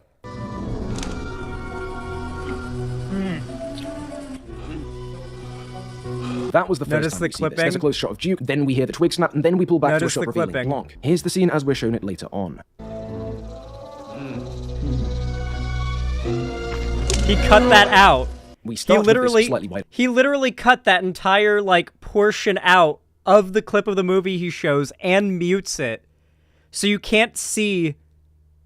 Like literally just blatantly lies. Just blatantly. And my favorite part too is this is the actual coloring of the scene. But then if we go back to the critical drinkers clip, this is how the critical drinker desaturates the things that he covers. Like, don't you think there's something about this that's supposed to psychologically suggest the movie is more bland and unappealing to the viewer who's no doubt never seen the movie that they're going to a YouTuber to get an opinion about the movie from? Is it supposed to be for copyright? He would probably use that as an excuse, but to be honest with you guys, his videos are 100% undisputably fair use, and if any one of these companies wanted to try to claim him, he would probably be able to win in court with a fair use case. It would be a massive, massive lawsuit that would be a big pain in the ass, but it would be a very much like an H3 scenario. Who'd probably gain a lot more from it than he would lose, and he could possibly even set a precedent for all of YouTube. But realistically, his dispute would go through because his videos are in unarguably fair use. As much as they are grifting like drivel, the clips that he is using for critique and commentary. His content, Critical Drinkers, is undisputably fair use. The exact same scene. Noticed how Helen's been added in here when she totally should have been visible before. But yeah, basically it's just blatantly clipped We start out. with this slightly wider shot, revealing Blanc and Helen. Then Helen leaves, causing that sound, and Duke turns round. This point is the moment we saw earlier on, and there's a very obvious, very obtrusive sound cue, the sole purpose of which is to communicate precisely this. Look, you can enjoy the way moments like this toy with the audience perspective, complementing the film's themes, these ideas of how we see and how we falsely composite and rationalize these perceptions away from the truth, away from what's really plainly shown to us, or you can dislike it. But what you can't do is lie about how the film constructs moments like these on a mechanical level, and that's what the Drinker does here to cap off his video, to build into this last point. Stuff like this is lazy and cheap, and it completely undermines the integrity of the story, because you know that Ryan's basically just rewriting his own rules to suit whatever he wants to happen at that particular moment. There is no way you can miss this. This cannot have been a mistake on the Critical Drinker's part. I could see that a child, or an inattentive, bored adult half watching Glass Onion, half napping, could have got confused here, but not someone whose job it is to analyze film. So long as you don't, mute the scene sound, it is that obvious. Either he didn't bother to actually rewatch the scenes he's basing this critique on, thereby not spotting the obvious, in which case, yeah, that kind of says it all, or more likely, But yeah, Critical Drinker is legitimately, there's a lot more examples of this, and I really like Pillar of Garbage because he just kind of meticulously takes them all apart. But the thing about the fans of these guys is that there's sort of a culture that they've built up around not really watching the new movies or TV shows or whatever new piece of media comes out. Instead, they watch YouTubers complain about new pieces of media or recap it in a critical way, as a way of sort of through osmosis, sort of getting to see the media, quote unquote, and getting to build their own contrarian opinion on the media. What's actually happening is they're being told to hate a piece of media they've never seen by a YouTuber who has a monetary interest in getting them to watch more of their videos and believe what they believe. But to the audience, they believe they're having bad movies explained to them and critiqued to them in an entertaining way so they don't have to watch them. But that's not what's happening. When the vast majority of these movies are overwhelmingly agreed upon to be very good, most of the audience is just too lazy to watch these movies because their attention span's super short from watching TikToks and playing video games with TikToks on their other monitor in the background all day, so they can't sit through a movie and pay attention long enough to actually pick up on any foreshadowing, subtle hints, or small details like this. Maybe he did forget about this part of the movie, but then again, he edited the video. He had to dishonestly edit those clips to make it so that he edited 2 different clips out, completely, where we see that woman, sneaking around, and we hear the twig snap. So he saw those scenes. He had to edit them out to make his dishonest representation of what happened in the movie. So, yeah. That's just one of the more blatant lies, because he would have actively had to edit in order to hide the truth. But he lies a lot more than that, and these videos are really good. There will, of course, be a link down below to the Pillar of Garbage video. And, of course, the code word for commenting is going to be Jack Daniels. It's 2 words. Jack Daniels. That's going to be the code word. Because Critical Drinker seems to love Jack Daniels, so that'll be the code word. If you don't leave Jack Daniels in your comment, and it's a negative one, then everybody will know, including me, that you didn't watch the video and you're just commenting to defend your daddy because you're a little mad. You're mad I criticized him, and you are so triggered you won't even hear the arguments against him because you're scared to be exposed to a reality in which the YouTuber you like is a lying piece of shit.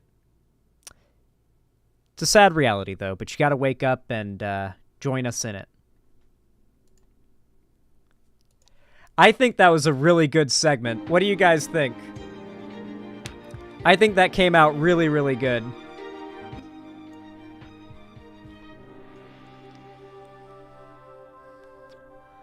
You guys like that one? Really good segment. I'm glad you guys think so. Yeah, I think it came out really good. Hell yeah.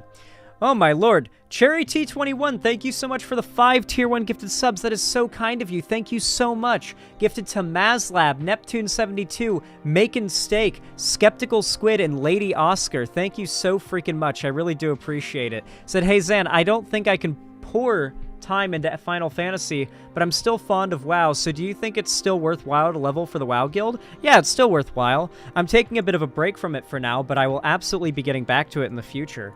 But FF14's like, holy shit is it good, and I've been having a lot of fun with it. So yeah, if you want to join the FF14 Guild, Soul Strikers, then all the information you need to get into the guild to play with me, and we actually ran Crystal Tower last night. Final Fantasy is free to play for the first 2 expansions and 60 levels. It's really fucking good. And I highly recommend it. Let me grab a link so you guys can join the Discord. The Discord will have all the info you need to join us. So yeah, you don't need to even put in any payment info, by the way. Make sure you get it through the Square Enix site. Like downloading the launcher and everything. Otherwise, if you get it through Steam, Steam does charge you after 30 days. It's a time trial if you get it through Steam, so get it through Square Enix. I don't know why they do that. It's weird, but yeah.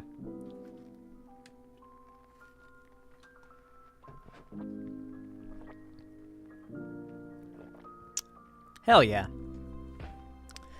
Trans Daughter of Water, thank you for the $5. Says Keck W. This is fucking hilarious. Keck W.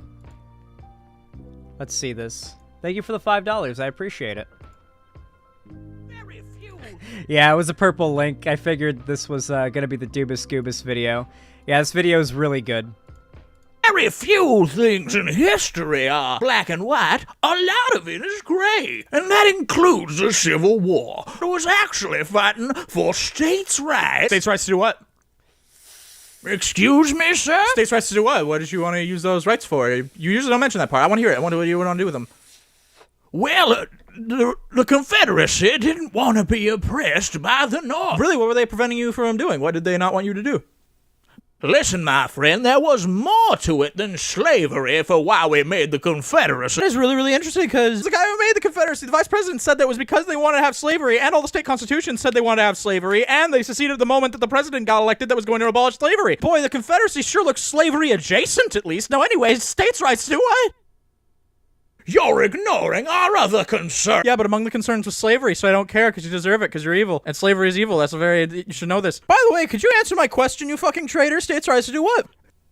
Well, it's our heritage. It lasted 5 years. The Annoying Orange has existed longer than the Confederacy did. The fucking Annoying Orange, dude. You're gonna celebrate a nation so fucking weak the Annoying Orange outlived it?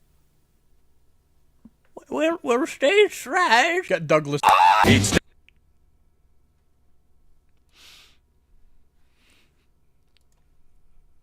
So good. So fucking good. Literal gold. Xanderhall, 2 people we don't like are fighting. What's happening? Holy shit.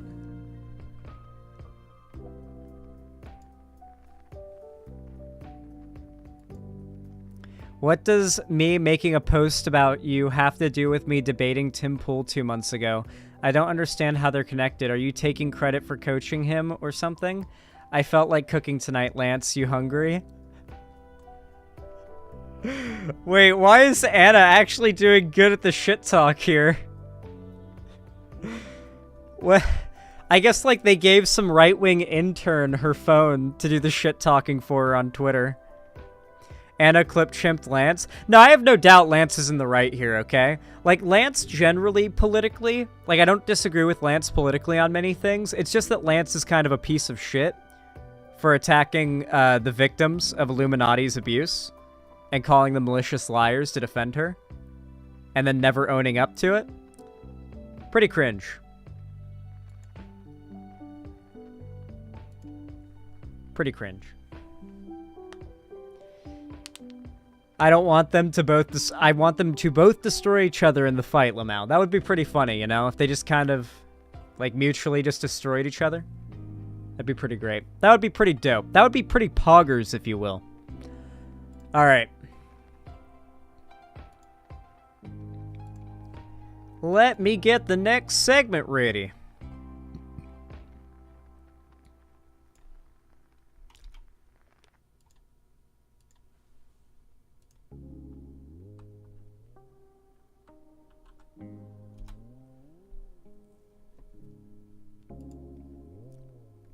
All right. Nasty Redacted, thank you for the tier 1 sub. I really appreciate that. Thank you for the $5. Said 1 month. I really appreciate you telling me how many it was. Very kind of you. Thank you, thank you. IMO, thank you for the tier 1 sub. I appreciate the $5 as well. Says, don't mind me just coloring my name. No problem with that, my friend. Thank you, thank you.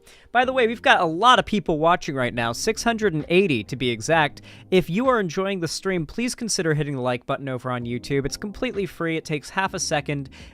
Less than a calorie, and it helps a lot more than I think you guys even know. It actually forces YouTube to push my content in the recommended to more of my subscribers and to more new people, so it actually helps my channel grow a lot. If you haven't already, consider subscribing and ringing the bell icon so YouTube actually tells you when I go live or upload or anything like that. Oh, and do not forget, if you want to support me a little more extensively and you've got the money for it and you're not actually like cutting into any money that you need, you can always donate, subscribe, or gift a sub on my website, xanderhall.com/live, or support me through YouTube, Twitch, Streamlabs, Stream Elements, or Patreon. No matter what, though, even if you're just lurking in chat, I appreciate your support. You being here is support enough. But a like is very much, it would be pretty cool if you hit the like button low-key, though. There's no reason not to. Anyway, let me update the dono goal really fast, and then I'm going to take a quick bathroom break, and we're going to start the next segment. Oh, actually, we got a Streamlabs dono I missed. Slashy, thank you for the $3 donation. Thank you very, very much. Said, wait until after your segment to read this. What kind of people seriously view Michael Knowles? The dude is directly demanding the world to go back to the 1750s. Like he is practically Amish here. He is one step away from being a Luddite. Yeah, I mean, these people are genuinely mentally unwell, but they're paid a lot of money to dominate YouTube. When you can literally run ads on YouTube to everybody who, like, has a viewing habit likely to make them watch your content, you're going to grow a massive audience. They have the money to just artificially inflate their channels through ads. Because that makes YouTube force recommendations onto them. Or onto people. Have you checked out Our Place yet? There's a lot of fuck spez everywhere. Yeah, I saw. Are they doing Our Place literally just to get people's attention away from the shit going on? Like, that literally seems to be what it is. They're just trying to bring people back to Reddit and make people forget. Like, there's no reason to be doing Our Place. It's so shameless. Yeah, I looked at it and it was dead. Like, there was so much, like, negative space on there that hadn't even been placed on yet.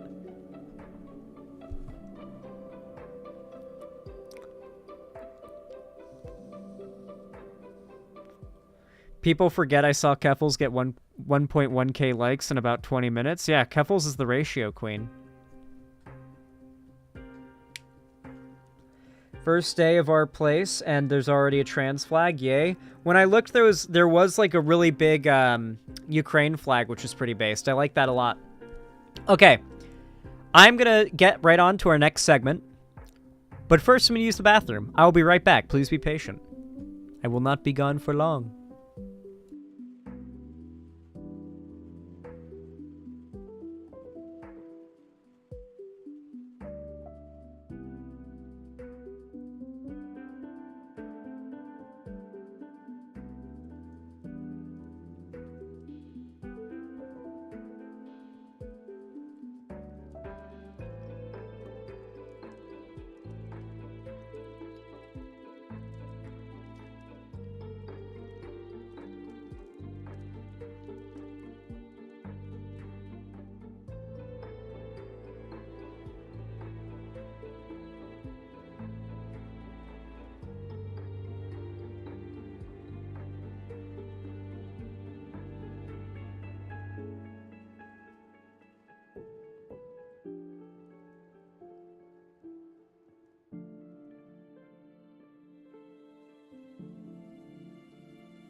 I have returned, and all is good.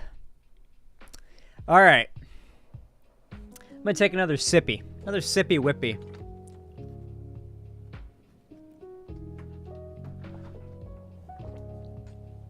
Nice. Very good. Very pog. You all know what to do when I say action, right? 3, 2, 1, action. So, lately I've been talking about the fact that a Republican-held Supreme Court and Republicans in different state governments across the country having as much power and brazen will to push their beliefs onto everybody that lives in their states, it's been a bit of a worry to me. I've been covering it quite a bit lately, particularly in regards to legislation around LGBT rights and another issue I have a feeling the Republicans are going to be getting real staunch on pretty soon. Over-the-counter birth control. For a very long time, let's be honest, it's no secret, for a very long time the Republicans have considered birth control evil. For a variety of reasons.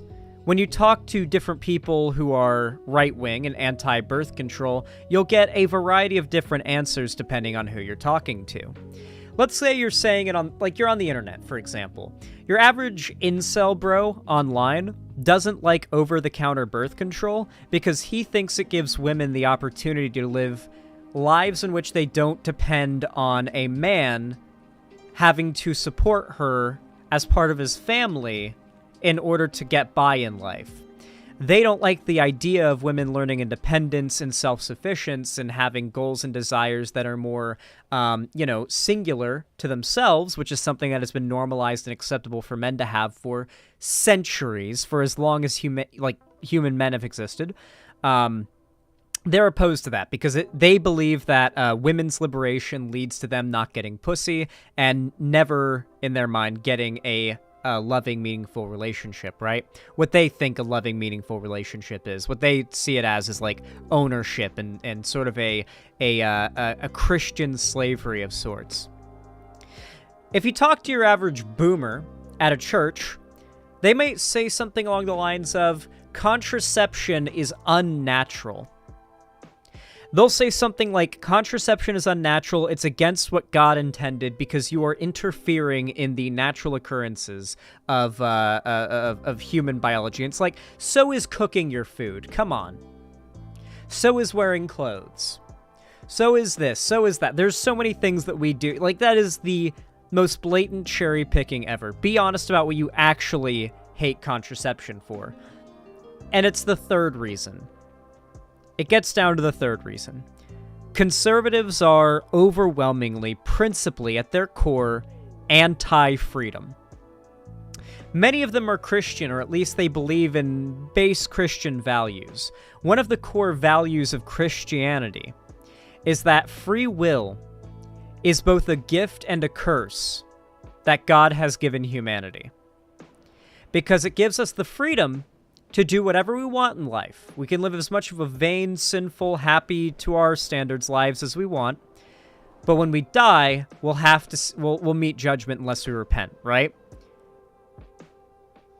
But if you live a good, non-sinful life and you praise the Lord and you repent and all that good stuff, then you get to live in eternity in bliss and happiness, right? So it's like life is a tutorial that you have to stay on the straight and narrow through so that you get to unlock an eternity of happiness. But if you fuck up and you don't repent, then you end up in an eternity of suffering and misery and torture. That is what they believe, principally. And so they believe that you should, despite having free will, not act on it, because free will in their worldview is a test. It's us not having the training wheels on. You know, God didn't give us the training wheels, so to say. So we can fall off the bike and end up living an eternity in hell, right? That's kind of the dumbed down idea of what Christians tell other Christians, their kids usually, to make them believe to try to get them to understand how God could love them, but also condemn them to an eternity of suffering in hell. And also he made them perfect in his own image, but also they could be a bad enough person that they deserve to spend eternity burning in hell. It's a very contradictory worldview, and they have come up with a lot of very flimsy ways of explaining it to children to help indoctrinate them into the cult young. Organized religion is evil. Let's be real. Anyway, enough Reddit atheist stuff. Let's talk about this recent story that caught my eye. While some Republicans introduce bill to clarify over-the-counter birth control rules. While some Republican presidential hopefuls are pushing for a nationwide abortion ban, and others are struggling to define their stance on the issue, some House GOP lawmakers are seeking to expand access to contraception. Abortion rights have been a hotly debated topic in Washington since last summer's Supreme Court ruling that overturned Roe v. Wade, the landmark decision that guaranteed a right to the procedure. Democrats have been pushing for a vote in Congress to codify the right to an abortion through legislation, as well as for greater access to contraception. When federal I'm going to zoom in a little bit because this is actually pretty hard to read at this font. When federal health officials announced last week the approval of the county's first over-the-counter oral contraception in the county's history last week, Democrats applauded the move. Surprisingly, so did some Republicans. A group of Republican women last week introduced the Orally Taken Contraception Act of 2023, which would require the Food and Drug Administration to provide guidance to manufacturers on how to submit successful over-the-counter applications for oral contraceptions in an effort to increase accessibility and affordability of the medication. Now more than ever, Congress must work to clarify guidelines and ensure a competitive oral contraception market that provides more options and lower costs. This bill does exactly that. California Representative Young Kim, in a release announcing the bill, the OTC Act claims to expand access to safe over-the-counter oral contraception by ensuring the FDA follows clear guidelines for approving oral applications, offering streamlined guidance to manufacturers hoping to get an application approved, and simplifying approved contraception labeling to boost consumer awareness and minimize product misuse. One of the symptoms of long COVID for me has been like eye fuzziness. Like occasionally, like my eyes will just go I'll just go cross-eyed and it'll become really hard to read. So it's really hard to read right now. Kim, a sophomore Republican legislator, has branded herself as a champion for women and mothers during her time in Congress. She currently serves as a co-chair for the Maternity Care Caucus, and in her freshman term, she introduced a bill to address maternal mental health and substance use disorders, which became law in the fiscal year of 2023 spending bill. But Kim's re-election opponent last year, Dr. Asif Mahmood, yeah, I got it, focused his campaign on reproductive rights. Kim, who has voted against measures to protect the rights to an abortion, demurred on the topic, telling Spectrum News at the time that while she knew it was an important issue to some constituents, it is not the center of our campaign or in this election. So when Republicans want to block bills that are indisputably good and very overwhelmingly popular, they'll deny it by saying it's just not a high priority right now. That's why we're not going to vote for it, and we might even vote against it. You know, it's just not a high priority, you know, because they don't want to be against it publicly and openly because it's just too popular. In October 2022, Kim wouldn't commit to supporting a nationwide abortion ban being pitched by Senator Lindsey Graham, a Republican of South Carolina, saying that she respected the decision that came down to the Supreme Court to overturn Roe v. Wade. "I am a pro-lifer," she said, "but I respect the women whose life is in danger, and there are some exceptions that needs to be made in the case of rape and incest, but only then." She told the LA Times that she believed abortion would be largely left to the states. But less than 3 months later, Kim returned to Washington and co-sponsored a bill that would ban abortion coverage from any federal health insurance plan sold through a marketplace, which is the only place an individual can buy health insurance coverage and access a federal subsidy. Experts say it would create steep financial barriers to abortion access for the lowest income Americans in search of the procedure. The divide between who can access... Wait, is this going to be a good... I don't know who's speaking here, so I don't know whether or not to do the accent. The divide between who can access abortion care and who can't has always been about money. Now it's money and geography. And this is just going to enhance the disparate impact because there are going to be more people who can afford to buy private insurance with abortion coverage without subsidies, said Sonia Suter, a professor at law at the George Washington University. The people who struggle with the most economically are the people who are most likely to need abortions and are going to have an even more difficult time accessing abortions. Currently, any plan on the marketplace with abortion coverage included has a $1 per member per month premium paid by the individual or another party to ensure compliance with the Affordable Care Act. It also ensures no federal dollars are being spent to provide an abortion as dictated by the Hyde Amendment. Since it was first enacted over 40 years ago, the amendment has been attached to as a temporary rider to the Appropriations Bill for the Department of Health and Human Services and has been renewed annually by Congress. The bill, if passed, would directly conflict with at least 8 states with laws on the books requiring abortion coverage in all health insurance plans sold in their states, such as New York and California, which is Kim's home state. When asked about her stance on reproductive health care, namely her decision to support both expanded access to contraception and abortion restrictions at the same time, Kim reiterated her opposition to abortion with some exceptions. I am pro-life with exceptions in cases of rape, incest, and when the life of the mother is at risk only. Kim said, adding to that the bill simply says taxpayer funding cannot be used for abortion services, and it also provides exemptions in cases of rape, incest, and when the life of the mother is at risk. This codifies the Hyde Amendment, which has historically been bipartisan. This codifies the Hyde Amendment, which has historically been bipartisan, she added. As a mother and a grandmother, and with daughters having children of their own, supporting women, moms, and moms-to-be is extremely important to me. I'm working as a maternity caucus co-chair to expand access to maternal health care, grow our nurse workforce, and support targeted programs that provide community-based care. So she's just outright lying. The OTC Act aims to expand access to safe over-the-counter oral contraception by ensuring the FDA follows clear guidelines for approving oral applications, offerings, and streamlined guidance to manufacturing, hoping to get... Yeah, we already read this direct quote. Wait, Kim read the exact quote. Access to safe contraception could be essential for women's health and wellness. As a mother of 4 and to 3 daughters, I understand how important it is for women to have access to safe birth control, and I will work to support women on all levels. But Pomona College politics professor Sarah Sadhwani said that Kim is trying to have her cake and eat it too.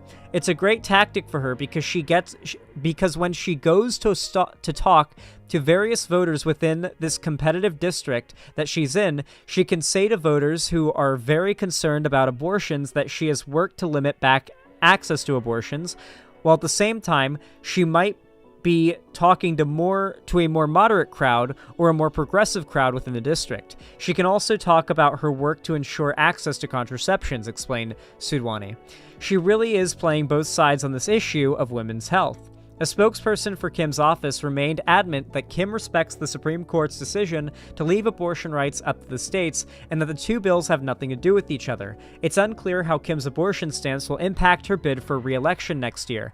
In the past quarter, she raised over $1 million for her campaign, and she won re-election in 2022 by more than 39,000 votes. We'll have to see what extent voters are aware of these distinctions and to what extent they're concerned by it. It could be that this is somewhat reflective of some of the sentiments of the more religious voters within her district, reasoned Sudwani. Some of the more conservative may be okay with contraceptions and not abortion, so perhaps it actually reflects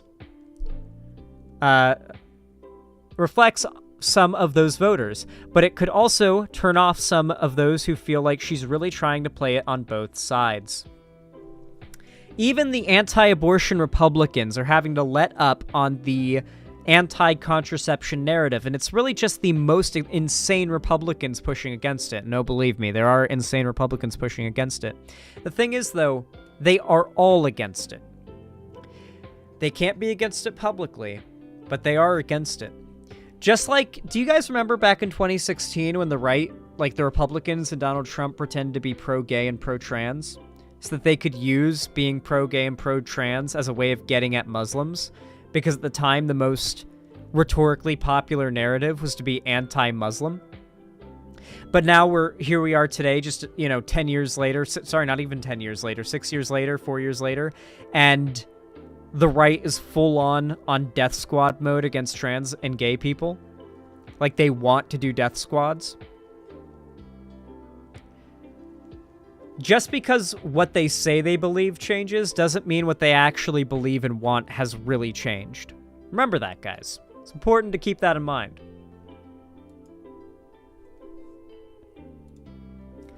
God, I feel like my brain fog and the amount of, ever since I got COVID, I've had this weird thing when I'm trying to read or stream for a long period of time where my eyes start to cross against my will and I have to, squint and just kind of, really strain to read text on screen.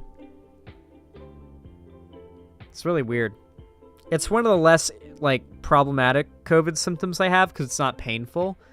But yeah, it's not fun. It's really not fun.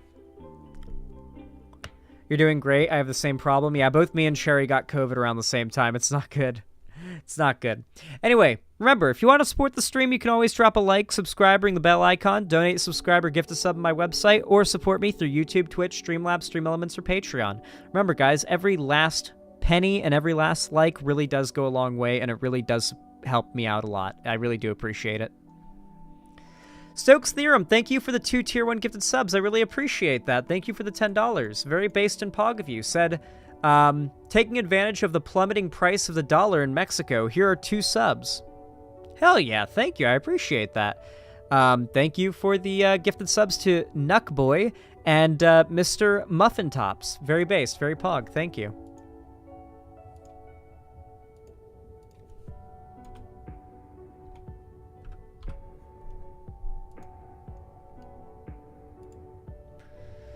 All right.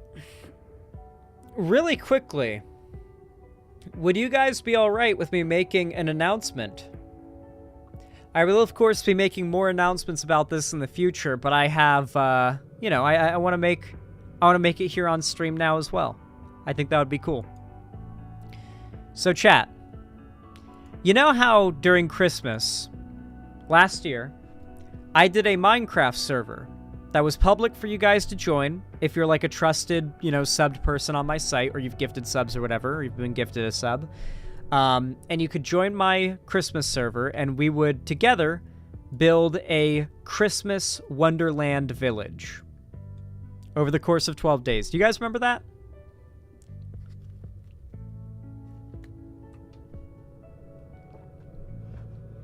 Vosh joined. It was super fun. Are we doing that thing again? We are. Next Christmas. This Christmas, I should say. But it's not almost Christmas right now. Right now, it's summertime.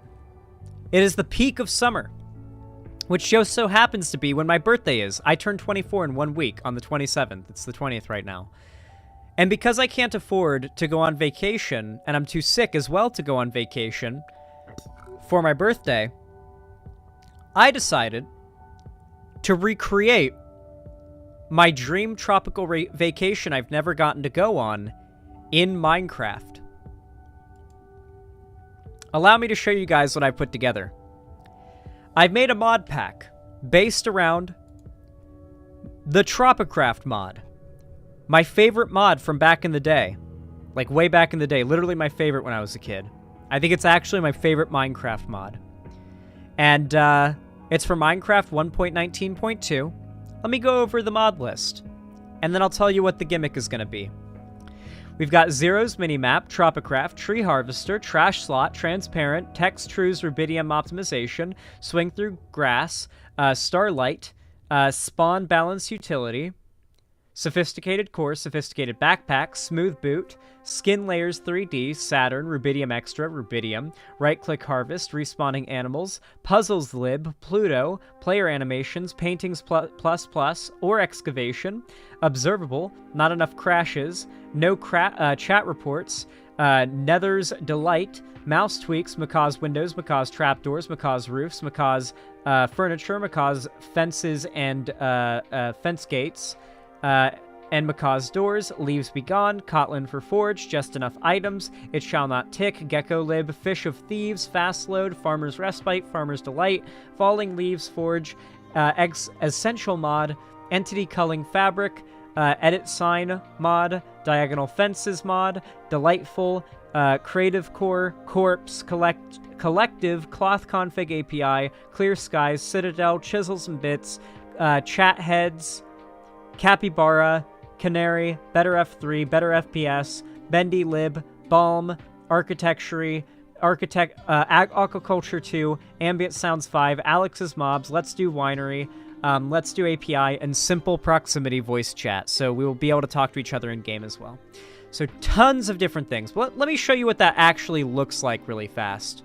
I just booted up the game, and I've done a little bit of playtesting. This is not the final version, and there is a few things that my server guy, Hash, is currently working on to make everything perfect before this launches, which will be in the next 5 to 6 days. It's going to be launching either on or before my birthday. Ideally before, so I'll let you guys know as soon as possible. But yeah, the FPS is good too. Oh, look at that cape physics. Yeah, boy. Cape physics. Welcome to my mod pack. This is my little test world where I've been doing a little bit of play testing. It's really cool. We got Rigby here. What's up, Rigby? That's Mordecai there. Mordecai's vibing. There's actually overall cloth physics. Yes, the physics mod is very cool. Check out that water. Here's the towel. I always brush myself up against this towel when I get out of the water so that I don't track, wet sand into the house. Got some monkeys laying about. Some villagers are fishing in the ocean. Got some rainforests over there and everything. Got a little bamboo privacy fence. It's very, very nice. Let me show you a little bit of what the rainforests, or I should say, yeah, rainforests look like in this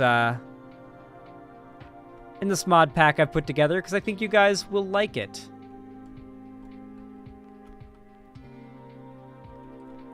I'm just going to let you guys enjoy this imagery for a moment.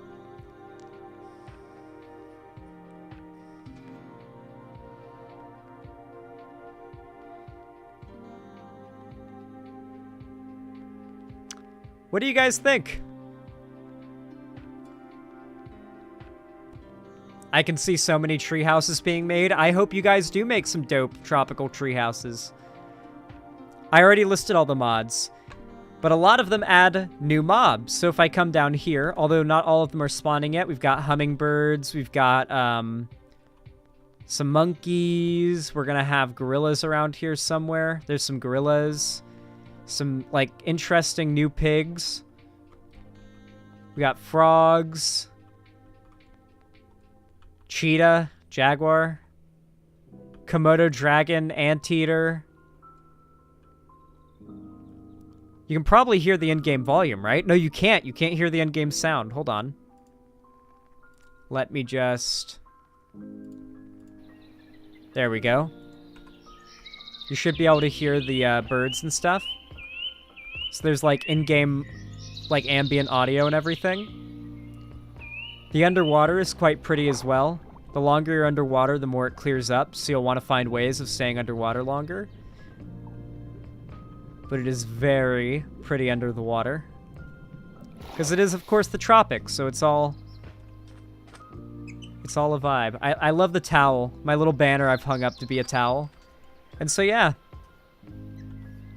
This is my little test world I've been doing with the Tropicraft mod. And the goal is, I want to bring as many of you as possible onto the server. And I want us to build not a Christmas village like we did last time, but a tropical resort city. Themed around, like, a summer vacation. Like, the idea is that we're having summer vacation in Minecraft and building a summer vacation tropical beach city in the tropics. I've worked very hard on putting this mod pack together, and Hashed is working really hard on putting the server together. So, yeah. And, of course, I've got the water as well. Let me show you, by the way, that water is not an illusion. You might think, like, oh, is that water, like, doing that? Let me show you guys something. The water waviness is based in the depth of the water, so, like, right here, it's very calm. And, of course, there's, like, if I, see, there's ripples and stuff. But watch this.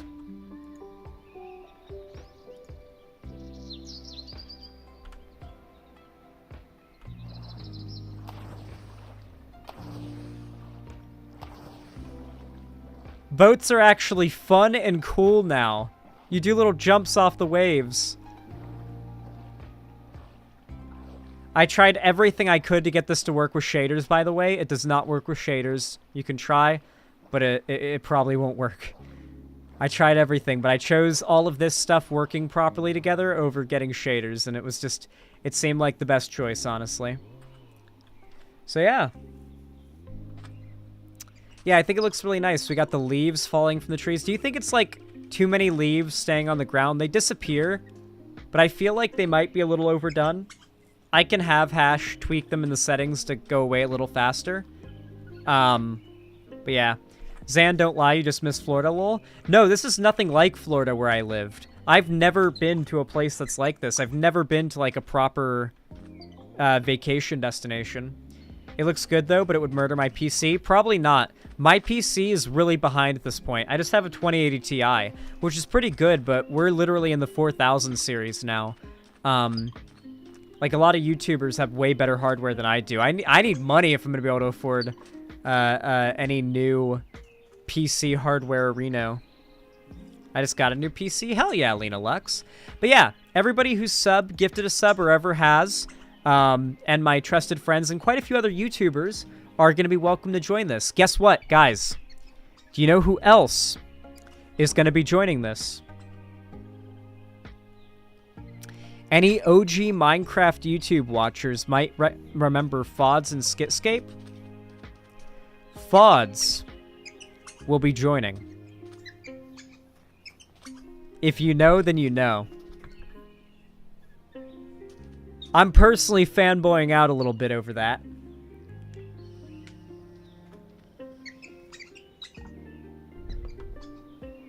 I'm pretty excited. But I'm going to be trying to see if I can get more OG Minecraft YouTubers from, like, my childhood to join. I feel like I could probably get Chimney Swift to join if I raided into him. But he's never been live when I end stream before. So I need to catch him at the right time and raid into him, and like build a bridge with him and try to get him on this, you know? But yeah. Hypers in chat if you're excited for this and you plan to join. I want to know how many people to expect.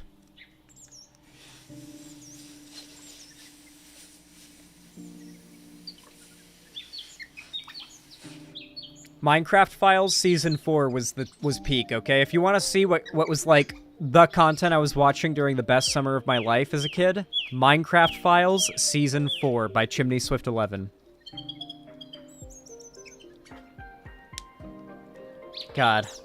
I've been rewatching it lately, actually, in preparation to get in the vibe for this. Anyway. Yeah.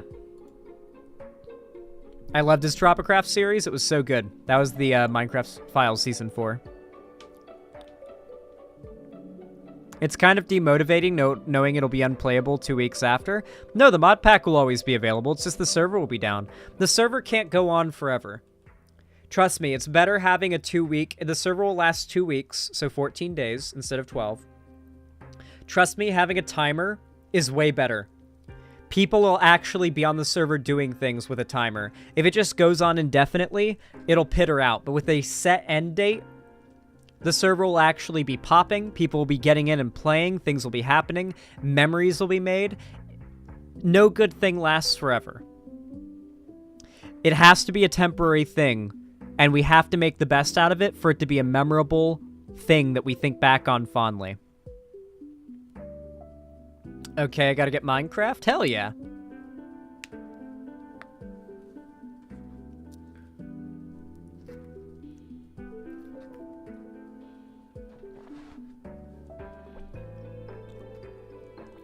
The mod pack will be hosted on CurseForge, and it'll be super easy to get. There'll be steps in the Discord server that I'll invite you to. Basically, what'll happen is there'll be a Discord server with a link that'll be public, and you'll join that Discord server, and you'll be allowed in one chat, and that's the chat where you're allowed to post a screenshot that proves that you're allowed in, and then you'll be, like, given roles to get into the server, and from there you'll get whitelisted, and you'll be able to access the steps on how to join, and all will be good. What if you don't really play Minecraft? You can watch it if you want, but the more people, the better. Just make sure if you join and you, like, take up a bunch of land on the server that you don't just hog a plot and then go offline and not play after, like, day 2. Because that happened before, and it's really tough to have to decide for days whether or not we want to demolish your place and designate the plot for somebody else.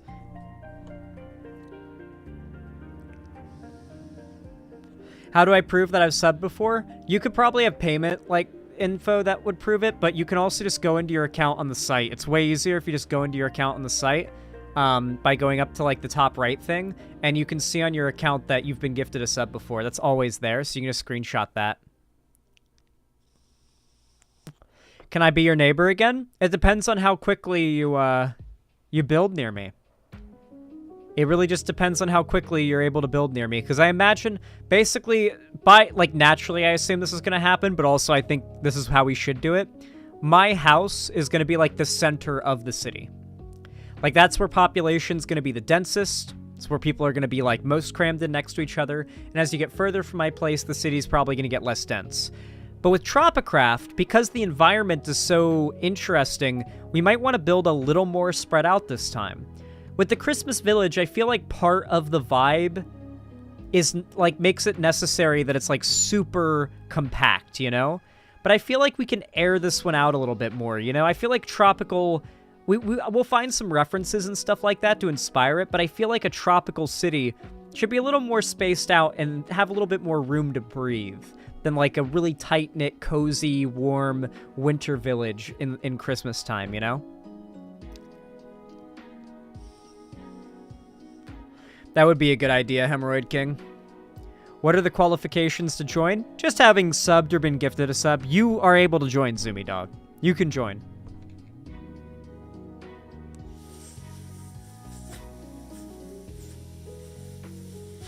As someone who lives in the tropics or lived in the tropics, the environment shapes it. There was this show. Oh my god. Maybe we'll do one of those, like, there's this thing. Zan, you're a sexy twink. Thank you. There's this thing that they do on Twitch, and I guess you could do it on YouTube too, as long as you don't show the show, where we could do a watch party of a show where it's just like, all right, guys, I'm going to press play. 3, 2, 1, play. And you like sync up the audio with me, and you watch your legal copy, or however you obtain the copy of whatever it is we're watching, and I watch it on stream. It's so shameless, but it's technically not breaking any rules or infringing any copyright. But I feel like it's such shameless content, you know? But at the same time, I have some pretty entertaining reactions to TV shows.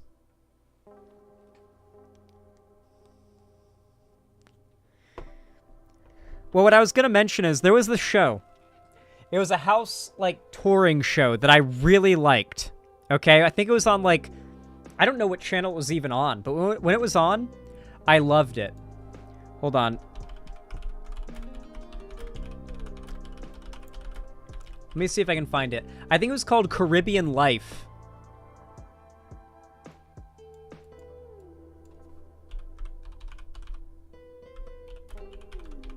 It was dope.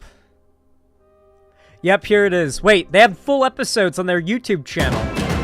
It's on HGTV. This will probably get me copyrighted, but I'll just play as much of it as I can without getting memed. I binged this shit as a kid. Because I always dreamed of going on a vacation to a tropical destination, and I never have in my entire life. And so, like, this was my form of, like, being able to vicariously escapism into, like, I just wanted to see it, you know, watching any shows that depicted this type of environment that I've never been to, and I've always wanted to visit because it's just so idyllic. And I love the ocean. I love the water. I've always wanted to swim in crystal clear ocean water. Yeah. You know, this is, I binge watched this shit as a kid. Caribbean life is an incredible experience. Going to the beach every day, exciting yourself with fresh cocoa. It's fun, festive, and warm. Well, look at this view. It's really nice. Views like this are definitely one of the reasons why we moved to the Caribbean. We're prepared. Fucking rich people. I hate them all. Anyway, really loved this show. Really, really loved this show. We should do, like, live reactions where, like, I sync up the video with you guys and I just, like, critique houses live. I don't think that would have a lot of viewers, though. That house is ugly. Yuck. Let's see. Actually, you know what? Let's do... Hold on. We can do one that's not copyrighted. Tropical Mansion Tour.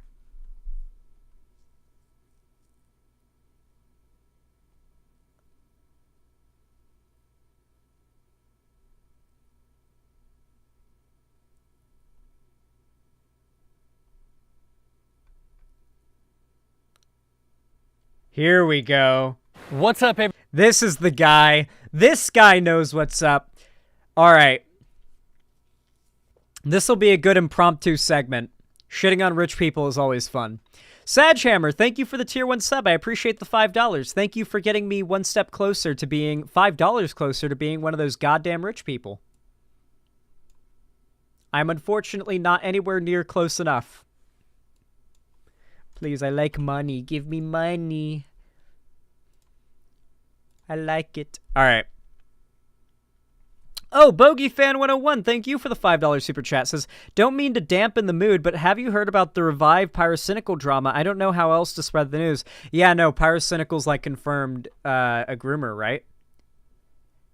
Yeah, that stings. I heard about that. I haven't looked into it, though, so I'll look into that probably next stream, most likely. The Wolf RT2, thank you for the $10 super chat. Says, I'm going to be going to a homophobic college. I'm really sorry to hear that. What is your advice to survive and not be driven insane? Thank you. Know that like quite a few of the homophobes in that college are also gay. So yeah, build your circle to protect you. You know, protect each other. Do a mini version of what gay people have been doing to survive in society broadly for a very long time. That's really the best you can do. Anyway, you all know what to do when I say action, right?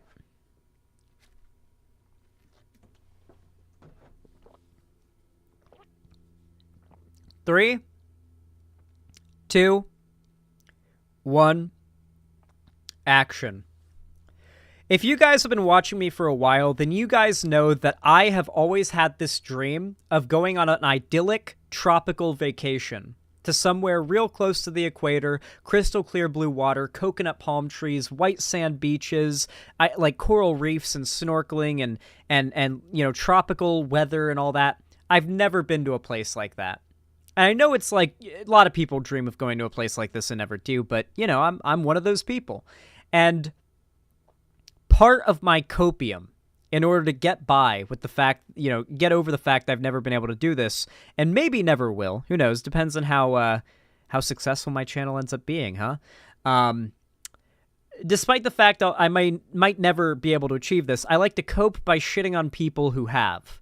Particularly filthy, stinking rich people who have. Like, there's a difference between somebody who can afford to live in a nice little 2-bedroom house in the tropics, like in the Caribbean or something. But we're going to be shitting on people who are able to afford mansions in the Caribbean today. I've got a house tour video here. We've actually reacted to this guy's videos of house tours in the Hollywood Hills before, but never one in the Caribbean. I have to admit, this is the first time we're going to be shitting on a mansion that I actually wish I could live in. Usually when this guy tours a place like in the Hollywood Hills, I wouldn't want to live there over where I live now. Like, I feel much happier living in where I live now compared to that place, but I'm going to be pretty jealous of this place, to be completely honest. So let's huff the copium together. Everybody, it's Enes here, and welcome to another episode from Oil Nut Bay in the British Virgin Islands. Today we're touring the beach house located on the beach here. Look at that water. Just imagine being able to go out your backyard, having like just perfect idyllic grass, like a perfect lawn, and then it just immediately cuts off to white sand beach and then immediately crystal clear blue water with a coral shoal that protects the beach from big waves and makes it nice and crystal clear and perfect for swimming. Like, the worst you have to worry about is one or two black-tip reef sharks or a bull shark or two. Like, you don't have to worry about the danger of the big open water and riptides and currents and whatnot. Water levels are rising. That is true, but also not right now. Here on the island, and this home features 6 bedrooms, 6 full baths, God. 1 half bath, 5. This is going to be my inspiration probably for the house, like, tropical resort I'm going to build on the Tropicraft server we're doing. So yeah, you guys should glean some inspiration from this. 1,807 square feet of interior space with an asking price of $19.5 million. As always, we will leave more information about... God. Imagine having so much money you can afford to spend that much on your house. That much money is... A fraction of that much money is enough to make somebody's life be not over. You know, it's like, God. It is a crime that such rich people exist. It really, really is. This property in the description of this video, so make sure to check that out. And I want to give big thanks to the developer, David Johnson and Oil Nut Bay, for allowing us to tour their amazing listing and share it with all of you. And now, let's begin. God, that water, that beach. That is beautiful.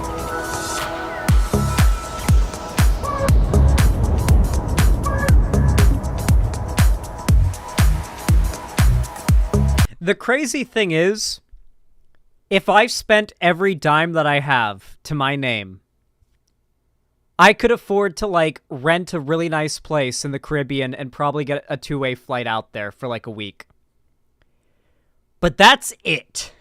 As in, no food, no rent, no, like, utilities getting paid. Like that's all I could afford.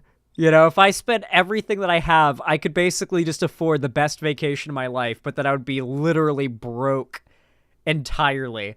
And it's one of those things I have to struggle. I have to grapple with the desire to just do that every day. Like, every day I have the desire to maybe just buy that ticket and go on that vacation I totally technically can afford, but realistically can't afford.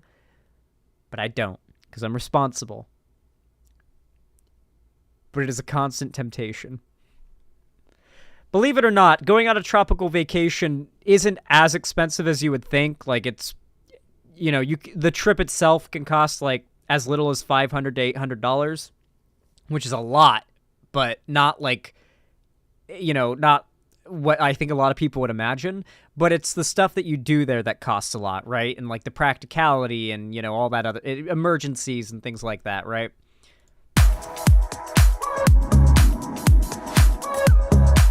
God, that's beautiful. An infinity pool, too. I like infinity pools like this, but I don't like the ones that are on the edge of buildings. Those scare me. Particularly because I saw a video of like a lady on a float on the edge of like a cliff on an infinity pool, and the float started to go over the edge because it was floating on the surface of the water. And so half of the float goes over the edge, and she manages to slide, or it was a guy. He manages to slide off of it just as it goes over the edge. Like, had he waited half a second more, he would have gone off the edge of the building, or the cliff, or whatever it was. It was a real scary video.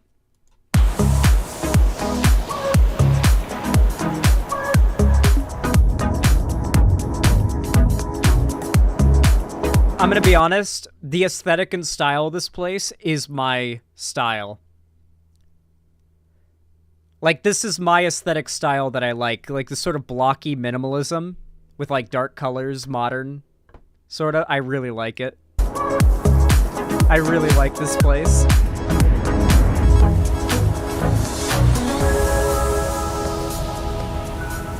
So we're gonna start our tour on the exterior.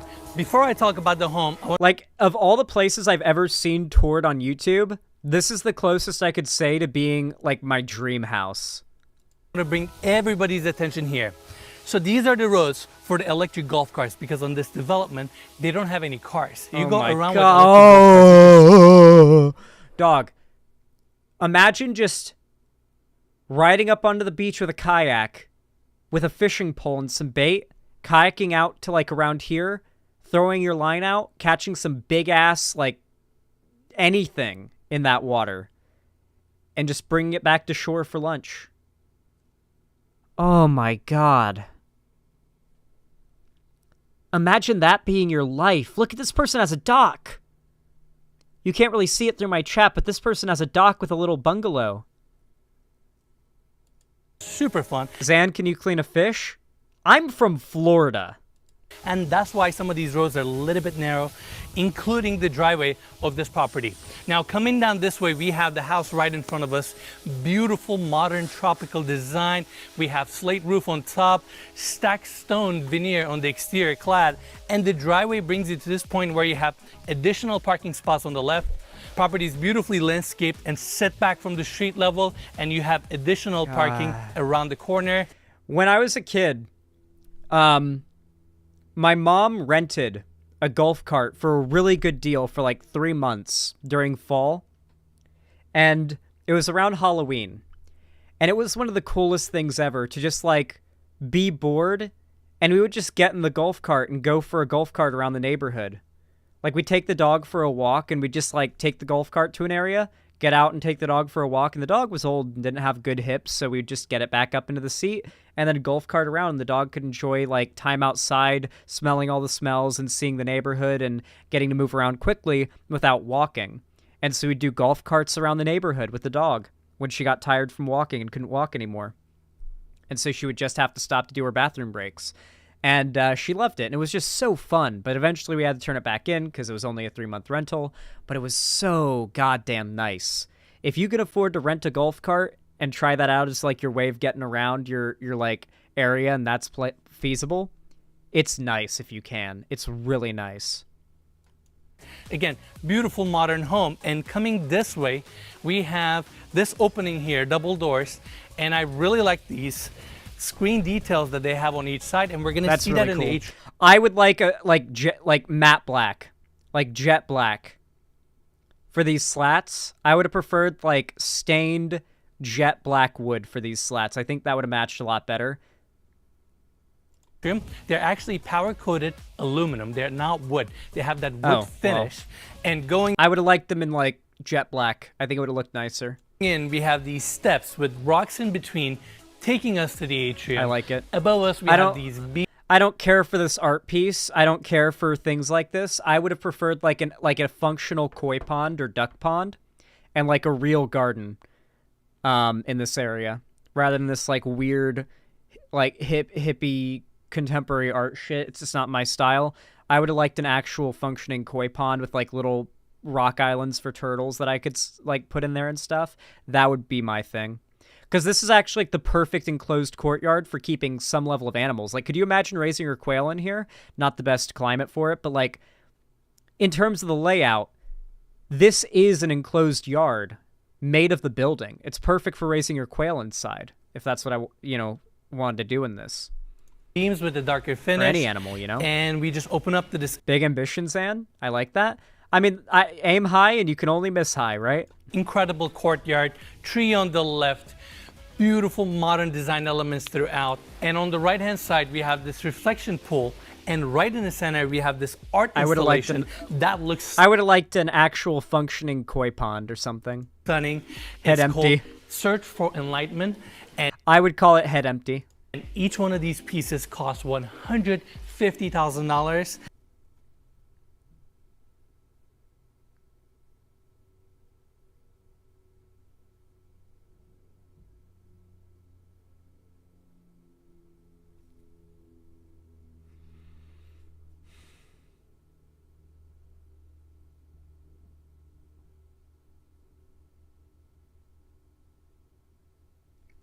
Zan would be a cool rich person. I would be looking for like non-rich people to help to like enjoy my wealth with me. Like I can't imagine being rich and not like waking up every day wanting to find like a random person who lives like a poor middle class life and being like, hey, you want to just like hang out and have like the best day of your life? I would make so many friends that just hang out with me because we go and have like cool, fun shit because I'm rich. Like that would be the kind of rich person I would be. I don't know. Be like Elton John and spend it on random shit too while you're at it. Are you saying you'd be Mr. Beast? Like Mr. Beast and shit? Yeah, I think that like a lot of YouTubers that get wealthy would be like Mr. Beast if they had that level of wealth, believe it or not. I think YouTube has introduced something you have to understand is that to become famous to the level of fame that Mr. Beast has before, you came from fame and wealth. You were like trained in acting classes. Fame, wealth, and fortune have never been a stranger to you. Someone like Mr. Beast, and I think there are a lot more people like him than you'd think, YouTube is kind of a new thing for creating people like Mr. Beast, right? Where it's like rich guy who's just like, I only need enough money to survive and like a house for myself, like a modest house and stuff. And the rest of the money I can put into like reinvesting in content and making the world a better place. Like there's no reason not to do that. He's basically just has the money and has made the logical conclusion that I think most people think they would make too. And he just did it because he's got the money to do it and YouTube allowed him to do it. And it does come with the purchase of this property. And coming back to this courtyard atrium, this space is super cool. We have the same power-coated aluminum screens also here, bringing some privacy to the hallways that are located on each wing. We actually have sliding glass doors. There's not enough shade. I would have liked some sort of like thatch and bamboo sort of like tiki sort of like shade cover here for like lounging and stuff, and then I would have made this like an actual koi pond. Opening up from one of the bedrooms to this space as well. And lastly, we have the double doors. Because living somewhere that's hot, like knowing what it's like, this has got to be hot as fuck in here during the summer. Like inside this courtyard with all this concrete, it's got to be hot. Here, opening up to the estate. Let's go inside. Here Guarantee we are the backyard's at colder. the entry. Double doors open up and you go straight into your great room. You have sliding glass doors opening up to your... Dog, they better have millionaire AC. It's really pretty, but they better have millionaire AC with those vaulted ceilings. Last place I lived in Florida had vaulted ceilings, and the AC broke every summer trying to accommodate cooling. Said house with vaulted ceilings. It is very hard in a hot climate to keep a place with vaulted ceilings this tall, keeping the place cold. It's very, very hard. The AC just breaks a lot during the summer. I'm European. What's an AC? I'm so sorry. Your covered patio, and on the back we have the Caribbean Sea, and you get these amazing views. We're here in Walnut Bay. Life's good. Yeah, it's really nice. We've been all over the world. I could see myself laying on that couch, getting stoned as fuck, watching that TV. God. Hey, Pillow, what's up? I'm currently huffing copium about not owning this house. Oh, Holly, thank you so much for the raid. Thank you so much for the raid over on Twitch. Welcome, Holly fans. Welcome, Holly. Thank you so much. you should all come over to my website. That's the chat that's a little bit more like, active and stuff. That I read more. But for those of you guys in my chat that don't know, Holly is literally like the nicest person I've ever encountered on all of Twitch and YouTube. She's like really, really kind and really cool. And I think she's going to be joining our Tropicraft Minecraft SMP. That's going to be starting in less than a week. So good timing, Holly, because this is going to help give you some inspiration on what to build on the Minecraft server. World. Film. Would you maybe potentially raid me after stream, please? I would totally be down. The only scenario where I don't is if Chimney Swift 11 is live. Because I want to raid him and build that bridge. But if he's not, which he probably won't be, then I'll raid you. Filming the last few months, and it's Holly I don't know with if an you've E. ever been somewhere where the water is so blue. Maybe Bahamas. So I pretty. forgot about Bahamas. Yeah. But I mean, this place is amazing. We've been enjoying the beach here. Sliding glass doors open up. They have incredible properties. We're currently at the beach house, and this house is just awesome.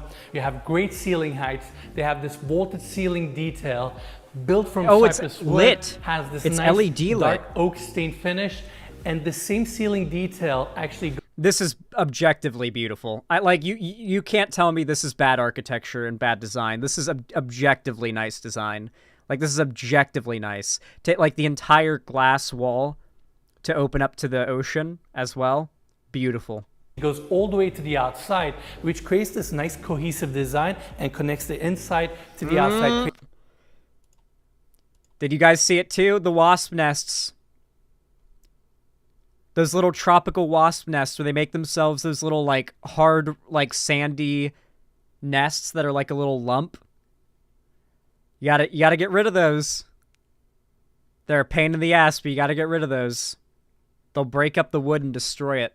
All the way to the outside, which creates this nice cohesive design and connects the inside to the outside, creates a nice flow. Now, right in front of me, we have the seating area, comfortable L-shaped couch, and on the back, you have this open shelving. Oh, which that's is just cool. A nice detail. You have your Dude, tea- I would want to have, like... I would actually get... If I had this level of money, I would get into console gaming, and I would have, like, an entire shelf of games. One shelf would be for PlayStation, one shelf would be for Xbox. I don't give a fuck about Nintendo or anything, so I wouldn't care about the rest. I'm going to take a quick bathroom break really fast, and I will be right back. I gotta pee. We will resume the video in a second.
I have returned with snacks.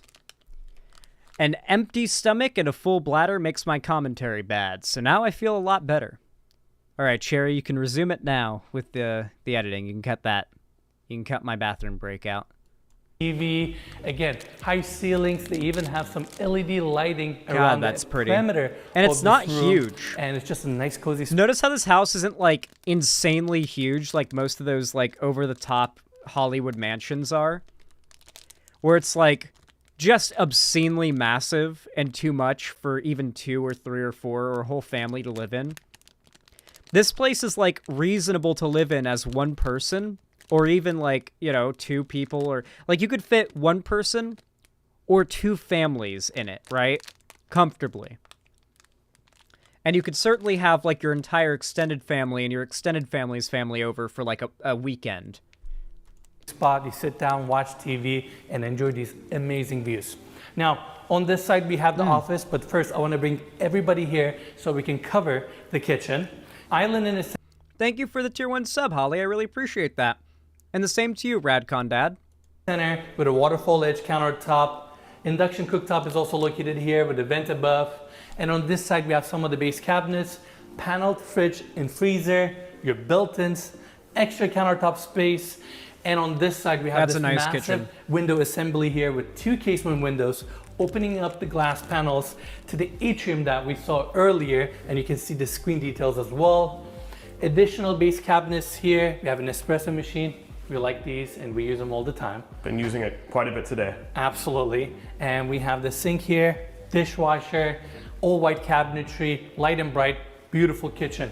And it is located right next to your dining area. We have a solid wood table right in the center. That is nice. 12. Above that, we I would call this seat every time. Actually, no, I'd want to sit out there on the patio. Who's eating like dinner in here when you can sit on the patio and literally just be right out there by the water? Those seats look so uncomfy. Okay, you guys are just nitpicking. You guys are just salty and nitpicking and trying to find excuses to hate this. This is a well-designed house. This looks great. I love this place. I am salty as well, and I am very jealous, and I am huffing copium. But this place is nice as fuck. We have this chandelier that looks like candles sitting on top, but it's not. It's assumed they were LED candles. Lighting, I couldn't tell they were fake. It gives it a nice cozy vibe to it. You have this glass assembly here on this side with an exterior door that opens up to your backyard, and you can actually see the veneer stacked stone on the exterior clad, which is just a nice. There should be like a proper garden there, ideally. Nice backdrop for your dining area. Now, coming back to the great room, on our left-hand side, we have these sliding glass doors open up. They are impact rated up to 170 miles an hour. And no hurricanes are going to be busting those windows open. Good to know. And I really like this picture window above, connecting the roof lines from the inside. I like what they did here. I like what they did here a lot. Outside, which again makes the space so cohesive. That's a really clever touch. I think the architect here did a phenomenal job.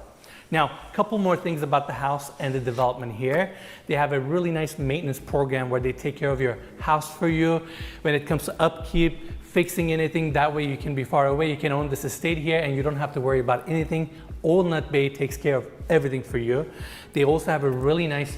It's crazy. Once you become rich enough, like owning a house, like if you're rich enough to own a house, just barely... house ownership's going to be like a really big hindrance to you because you have to invest a lot of money in upkeep, right? But then if you become rich enough, like you get to the point where your house that you buy comes with a company that routinely restocks your fridge and your bar, cleans everything, cuts your grass, and like does your laundry and shit. Like, for those who don't know, Notch's house, Notch's mansion, has a candy bar in it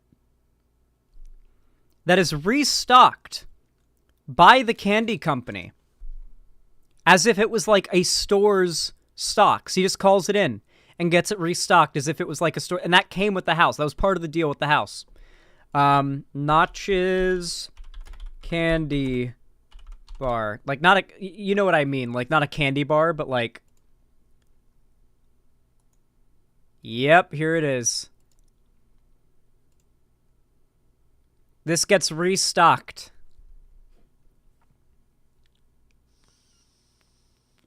I will say, though, he kind of got scammed. All that candy looks garbage. Like, what here is even good? Some of these might be, like, Sour Patch Kids. That might be Swedish Fish, so that could actually be pretty good.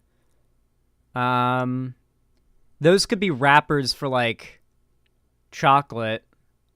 I'm more of a chocolates guy. But a lot of these look like hard candies to me. It was picked for the color. Oh, it's for the color. God, that's pretty LGBT woke gay of Notch to have a rainbow in his house. I'm just saying. Just saying. He wokeified his own house. Rental program in place where they can basically rent your home for you, maintain it, manage it. You don't have to do anything, and they just kind of take care of everything for you, which is just awesome. They literally thought of everything when it comes to home ownership and being able to utilize your estate the best way possible. Now, that's it for the great room. I want to take everybody this way. We have these pocket doors opening up to the office. I really like that office is connected to your great room. You have the desk right in the center, and on the floors we have the floor plugs, which are nice details to have. It's just convenient since the desk is located right in the center. This would be my streaming room.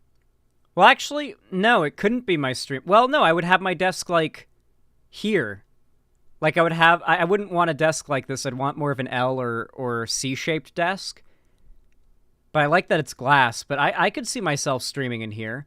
But honestly, if I was going to stream in a place like this, I'd want to stream with like a background view of the ocean, right? Like if I had like a background view of the sea, you guys would expect me to make that my stream background, not my room. Built-ins on this side, darker wood finish, and I really like these reeded cabinetry details that they have on the doors, and we're gonna see this design element throughout the property.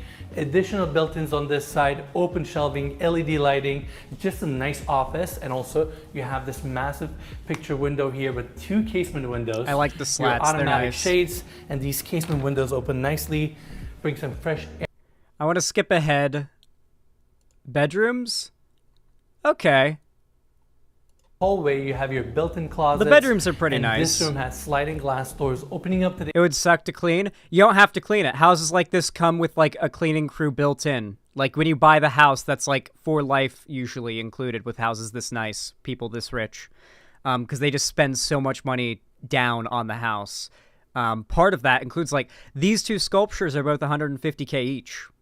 They came with the house, I'm pretty sure.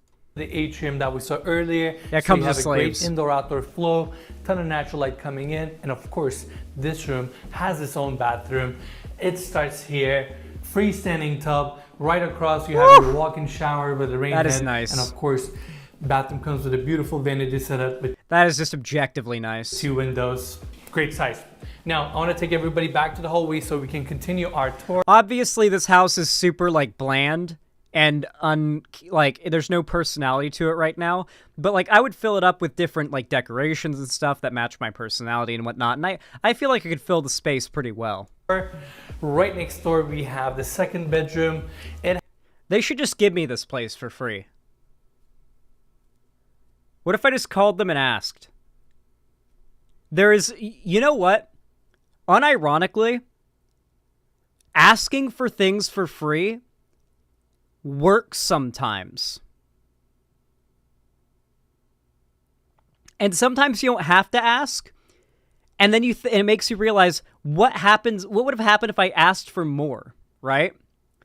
So for example, there's a vape store near me that I walk to like every week to get more like nicotine vapes. And I go there so often that the guys that work there all recognize me. And so I went there to buy 6 vapes, as I normally do. It's lasted me about a week, like 2 weeks, right? And I walk there, it's a hot-ass day, right? And they walk in, and they say, like, I go and I ask for 6 vapes, and they're like, you know what? How about, like, we just sell you an entire box for the price of 6? An entire box is 10. It's like the box that they buy and like have on the shelf that they pull the singular vapes from to sell to you of the flumes. And so like the whole box of the flavor that I like, the 10 things, he's like, I'll just sell it to you for the price of 6. It's 10 of them. I was like, yes, please. The whole fucking... Yeah, I have the box. Let me make sure it doesn't have like any info on it that I don't like need to be showing you. Yeah. The whole fucking box. They sold me the whole fucking box.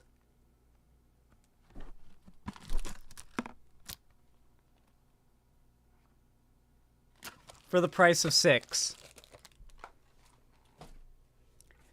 So like I might just unironically stay up one night emailing and calling random extremely wealthy like owners of places like this that are renting it and ask them, "Hey, would you be willing to rent this place to me for free for like a weekend or a week so that I can do a video where I do a tour of the place and upload it on my YouTube channel? Here's a link." I feel like if I just sent out enough like pings, one of them would hit a bullseye, you know?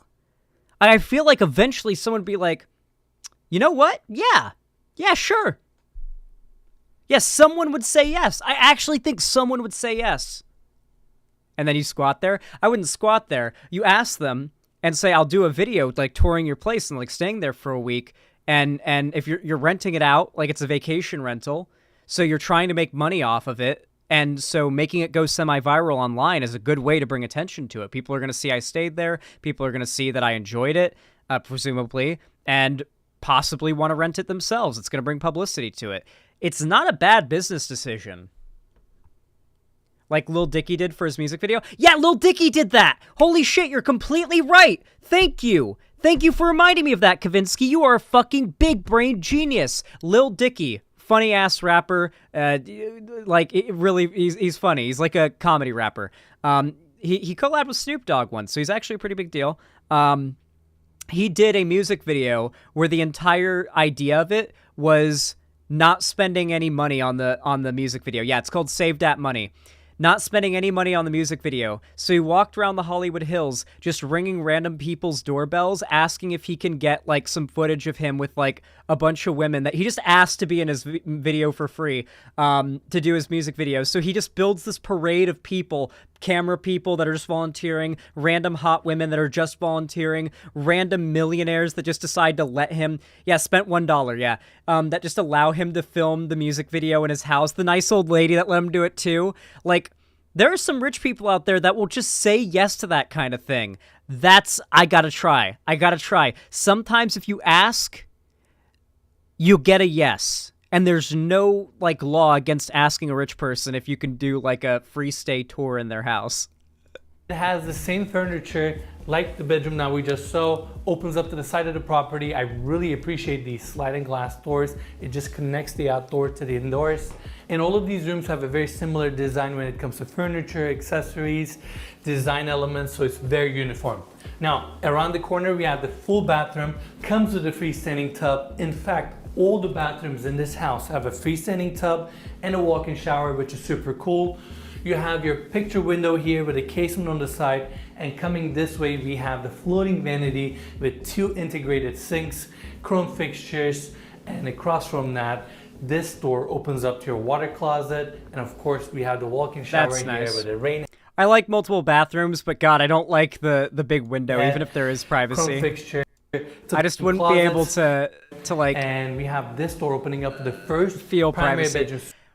bedroom. This is my bedroom. This is my bedroom. I call this one. I call this bedroom. How much you want to bet this guy actually does that method that I was talking about before? Suite, king-size bed, TV around the corner, sliding glass doors open up to the outdoors, and we have the same vaulted ceilings that we saw at the great room also here, contrasting nicely against these white walls, which really cozies up the space. And you just sit down here, relax, lay down, Look at your ocean views, sliding glass doors open up, you have bug screens if needed, and you have this outdoor seating area. And just like the great room, they have the vaulted ceilings also on the outside, which again creates this cohesive feeling, and it's awesome. I mean, you have your sunken seating area right in front. Hold on, I'm gonna prove how well this asking method works. Hey chat, could you please donate right now? I'd really appreciate if you donate. Could you please donate? Gift subs, it would make me happy. Thank you. And see, someone's gonna do it. Someone will. Watch, it'll work. Front of you. And another detail I want to mention, we have 2 primary bedroom suites in this house. One of them is set forward, one of them is set back against the out. Nice, Bad Bunny. Yeah, evil Bad Bunny be like, could you please donate $5? I would really appreciate it if you... Yeah, evil Bad Bunny be like... Or seating areas or the backyard. That way they can be a little bit more private and they all have their outdoor seating area. And the other primary bedroom has its own little garden. We're going to see that in a bit. Now, let's go back to the entry of this room. We have all these built-in closets, picture window. Good bunny. And we have this door opening up to the bathroom for this room. That's nice. I really like this little, like, mini... oh, someone donated. There, it works, see? Thank you very much. I like this little mini courtyard they have here with all these tropical plants, like the fronds and everything. Really like it. That is nice. And of course, like, the window's all privacy, so you can bathe here without any worry of somebody just walking by. Well, a lot of people donated. Thank you, guys. See, it works. Should I do that? Should I, like, tonight start sending out, like, emails to random, like, property owners and property renters for places in, like, the Caribbean, like, these idyllic places, offer, like, just begging? Like, hey, not begging, but just saying, hi, I want to do, like, a tour video. Could I spend, like, I don't know, a week for free in your place and do a video talking about what it's like to rent, like, your place and stay in it on vacation as, like, an advertisement? Totally free. And so much. I feel like somebody will say yes. And it wouldn't even be, like, crazy nice places. It would be, like, you know, like, I'd basically send out everything from, like, the super mansions to, like, the more quaint bungalows, right? There's no harm? Yeah. Imagine if it works, like, day one. It's like, so, guys, I've already got a place set for next July in Turks and Caicos. Didn't even know that country exists. Well, I do know that country exists, but yeah, it's pretty cool. Property managers are generally good to work with. Landlords are shitheads. Depends. Really depends. My landlord's awesome. Dude, my landlord right now lives right below me. He is awesome. He's unfortunately, like, mostly deaf. He can't hear. And so, like, I've had to get very used to talking in such a way that is very easy to read lips. So you kind of have to, like, enunciate well so that you don't mumble, but you can't enunciate too hard because then, like, I am going to the mall. Like, you can't do that because, yeah, you just talk normally and he can read your lips well, but yeah. Does he know ASL? He never tried. He never asked if I did, so I would presume no. A deaf downstairs neighbor sounds incredibly fortunate. I have a habit of, like, yelling when I'm playing video games with my friends and things get hyped. And then the other day, I was talking to him while I was bringing my, like, trash out, and he said to me, I didn't even know that I thought you were gone for, like, a few days. I didn't even know you've been here. Like, you're really quiet. I was just like, thank you. I try my best. I am not very quiet, but he comments on the fact that I'm quiet. The person who came before me was, like, ridiculously loud and rowdy all the time, though.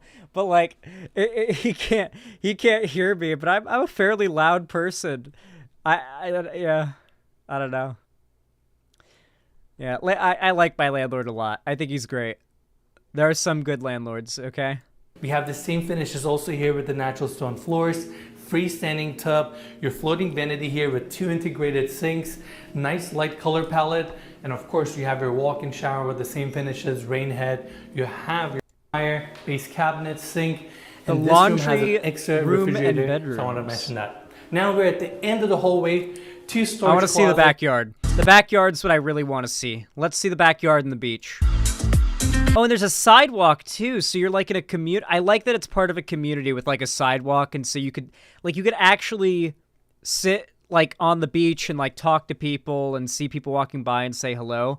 I don't know if you guys do this, but something I make sure to always do, and it's so funny doing this since I moved to Seattle. Holy shit.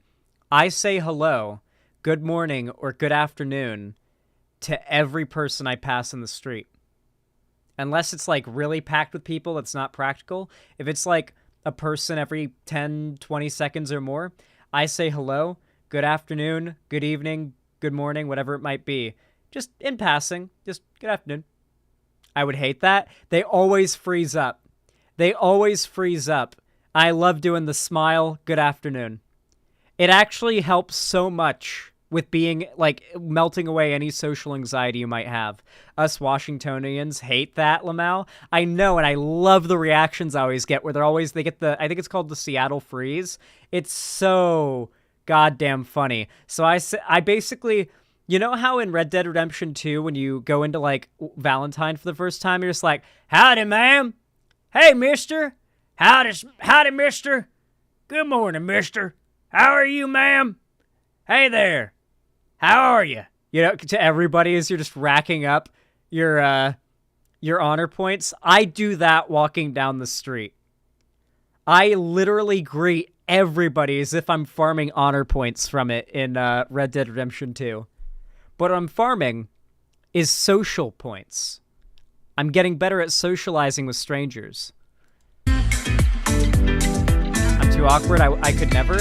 That's your problem. Those of you in chat who are saying, I'm too awkward to do this, I could never do this, it's because you don't do shit like this. That's why you're so awkward. Social anxiety, imagine yourself as a hermit crab, okay? You are a hermit crab. Everybody is a hermit crab. The more socially outgoing you are, as in, like, let's say, have you ever been dragged out of the house to a party, and you're, like, really, like, you know, you're just really kind of, like, in your shell at the start of the party, but maybe you get a drink in you, or you just start talking to one person who you kind of know already or something, and you just kind of start to loosen up a bit and start to get to know people, and by the end of the party, you're almost sad it's wrapping up when you were reluctant to go when the party was starting. And after the party, the next day, you're like, I kind of feel like going out and socializing. But then days go by, and you're back in your shell. Each passing day that you don't socialize, and you don't talk to strangers, and you don't do new things or get new experiences, you're sinking back into your shell. And you become more and more ingrained in this delusional belief that you're incapable of having normal social interaction with strangers, your anxiety's too much, the longer you go without it. But if you just did it, if you just said hi to the person who you're passing on the street, and they just walk past you, you're going to feel nervous as you're doing it. You're going to feel nervous before you do it. But with each time that you do it, you feel less nervous, and you realize you don't remember the last person you said hi to, and they don't remember you. I don't remember any of the people I said hi to on my walk yesterday. Don't remember their faces, don't remember what they were wearing. And they don't remember me, guarantee it. And yet, I remember the feeling of, like, outgoingness that I felt when I said, good morning. And the person who I said good morning to clearly didn't expect for me to smile and say good morning to them that day. And even though they looked a little bit freezed up, I imagine it maybe lightened their mood a little bit. So yeah, this is good advice. What if they were a fan? I say this to everybody and they have the same reaction. It's called the Seattle freeze, but I'm pretty sure if a fan saw me in public, they'd probably approach me. All right, let's go check out the backyard. Currently in the great room, sliding glass doors all opened up, perfect indoor-outdoor flow, and underneath this covered section, we have the outdoor dining area that says 10 people. It's right next to your above-ground infinity edge pool. We got the stunning views here. Ocean is right in front of you. This is incredible. This is the beach house. It has one of the shortest and quickest access to the main beach of... There's a fuck... God. Wow. Dude. Have I ever been approached by a fan in public? Definitely in Texas, but like the one time I've been recognized in public, but not by a fan, you know? Like, I think, like, fans of other YouTubers that have, like, seen me and know of me from just around have recognized me in public, and we're just like, whoa, you're Xanderhall. But they didn't really give off fan energy. Like, they didn't hate me, but they were like they didn't really seem like they were watchers of my content necessarily. Yeah. Walnut Bay, and this is awesome. I mean, I can't get over it. Look at this view. Yeah, it's really incredible. So many times in videos we've been close to a, you know, body of water or something, and we're like, one day we'll get to go out there and enjoy that. Enjoy it. We've done a lot of swimming out there. It's great. We've been here several days now, and oh, look at that. Oh my God. It's so pretty.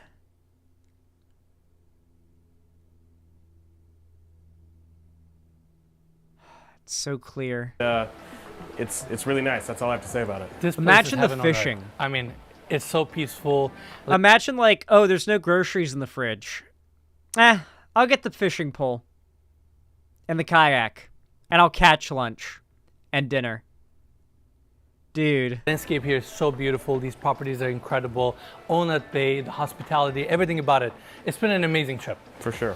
And your Infinity Edge pool right in the center, dark blue plaster, and Infinity Edge certainly helps and almost like amplifies the views. We have an outdoor seating area here underneath this covered section, and the same cypress paneling that we've been seeing throughout on the interior. They have it all throughout the exterior as well with this dark rich stain. Cypress, nice. And house looks very warm, very Stop inviting. cutting down cypress perfect trees, indoor though. outdoor flow. Now, Mikey, let's bring everybody here. Additional outdoor lounging area, your barbecue setup, and those sliding glass doors are opening up from the first primary bedroom that we toured earlier today. Nice covered seating section, and I want to bring everybody here. You have a sunken seating area, and a fire all the pit. surfaces on the. Imagine making s'mores after a day of swimming and having a great time on the beach and in the ocean and in the pool, and then spending the night roasting some s'mores in the fire pit. Oh, God. God, the sex having in that beach house is going to echo, and it's going to get so hot in there. Well, I mean, the echoing wouldn't be an issue, because there's a fair amount of space, and you know, it's your own place, but, like, God. I feel like they've got to have, like, you know, really good AC, obviously. The outside are covered with this coral stone that we saw on the outdoor courtyard showers. It has a lot of texture to it, looks very rich, feels great on the feet, and you have your outdoor seating area here. Let's go check out the rest of the backyard. Let's do it. Don't walk on you the grass. also have a grass section between the pool area and the beach, and we're gonna check out the beach in a bit. I actually wanna bring everybody here, turn back and look at this estate. It has that tropical look, and I mentioned it in the first primary bedroom. What version of Tropicraft is this? That bedroom right there is set back. This bedroom right here is set forward. Creates a nice privacy for those bedrooms, and you still have this open outdoor seating area and your great room just opening. I can't watch any more of this. I'm burning with jealousy. Tonight I send emails, chat. That's all I'm gonna say. Tonight I send emails. I'm gonna spend the next year trying to make this happen next year. For my birthday in 2024, I want to be on a tropical vacation. Let the crowdfund. No crowdfunding. You guys can donate if you want. I appreciate it. But I'm going to email random rich people renting out like vacation rentals in places like this, and I'm just going to ask them if I can stay in it for free for a week next July, and film a video tour, like a vlog video tour of what it's like to stay in the place as like an advertisement for it. Hassan, can I stay in your car? I feel like it's totally doable. Lil Dicky was able to make that music video. I think we could make this happen. I think it could happen. Zan about to pull a friendly Jordy's. Has that happened? Did he do that? I don't know. Anyway, I think it's a great idea. Stay tuned for stuff like that. I'm gonna try it, and I will keep you guys updated on whether or not I get a legit reply. You know, and obviously I'm not gonna let myself get human trafficked or anything like that. I'll make sure everything's legit. You know, all the good stuff. I'm gonna spend the next year seeing if I can use Zan's own logic against him. Bring me with you, Zan. Listen, I have a bunch of friends I absolutely want to bring with me, and unfortunately some of them I have to pay for the flight of, and so that's what I'd be spending my money on. This trip would still cost me quite a bit of money, but like the stay being free would be a massive chunk out of the price, and that would be such a cool thing if we could pull that off. Maybe we could make the whole theme of we could make a whole video themed around how much can we get out of a vacation for free. Like, we got this place for free. Can we get like a free fishing pole? Can we get a free kayak? Can we get a free net? Can we get free hooks and bait? Stuff like that. That would be a good video. Oh yeah, the Friendly Geordies rented the house of one of the corrupt politicians he'd been fighting for years. I remember that. Yeah, we watched that video. Like a Mr. Beast style video? Yeah, but the theme would be that I'm broke instead of being rich. Like broke Mr. Beast. That would actually be dope. There should be a channel that's like Mr. Beast, but he's broke. So instead of giving people money, he's trying to make Mr. Broke. I'm going to make an alt channel called Mr. Broke, and it's about doing side hustles and trying to e-beg and like random beg to try to see how much you can make for free. And it'll just be Mr. Broke. This is a good segment. I'm glad we did this. What'd you guys think of that segment? I feel like that ended up being really good. It started out like a little bit like, man, but I feel like that ended up being really good in the end. Fun seggy. I'm glad you guys think so. I really appreciate it. You guys are great.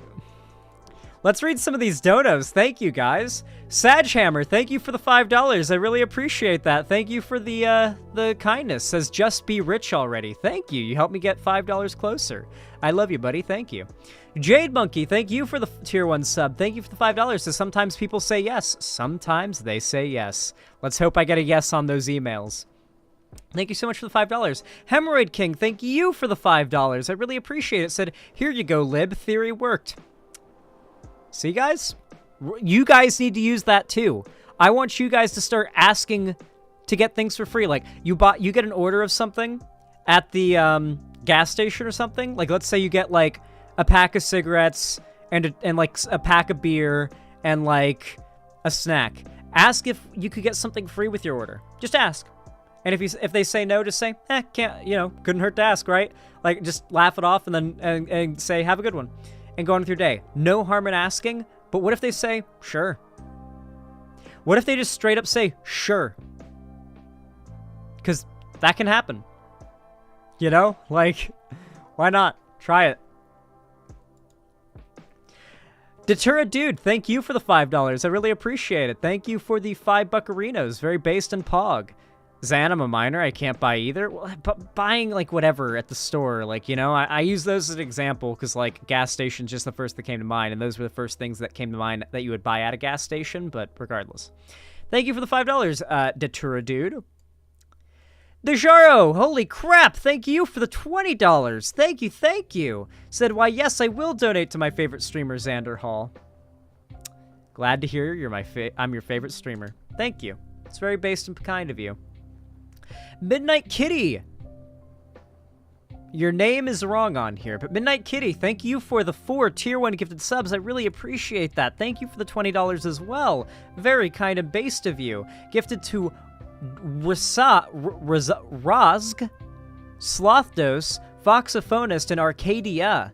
Thank you so much. Said some 1-monthers. I will see you later. Have a good one, Midnight Kitty. Thank you so much. And then Naomi Chance with the $5 donation. Thank you so much. Said, rip Pepe Plant, Dick Gang forever. Pepe Plant's still around. I brought it back.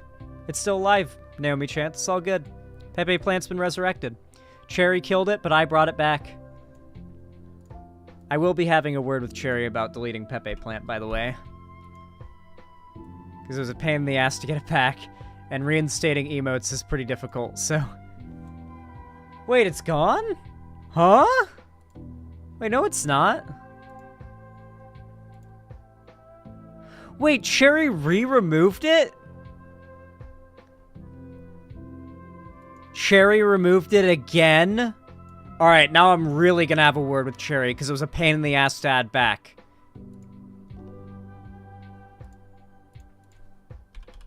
Don't ever remove an emote from my site without my permission again, please.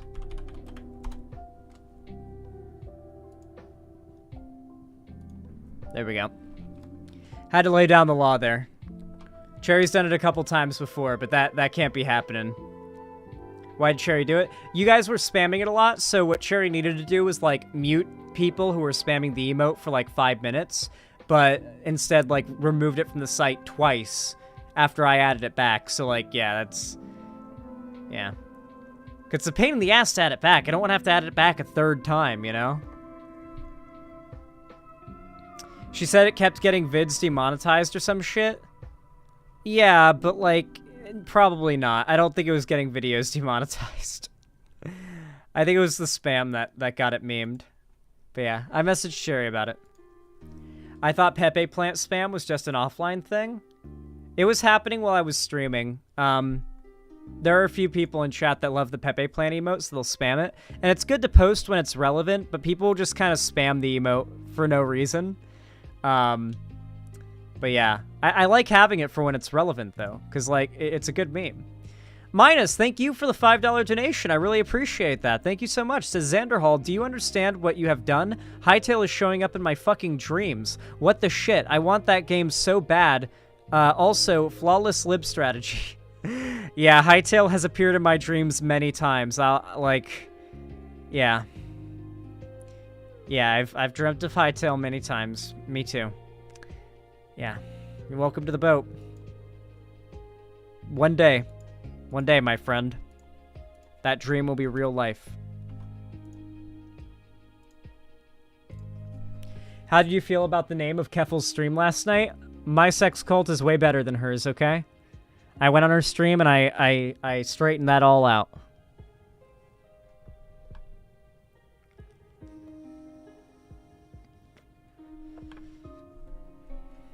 My sex cult is the best cult.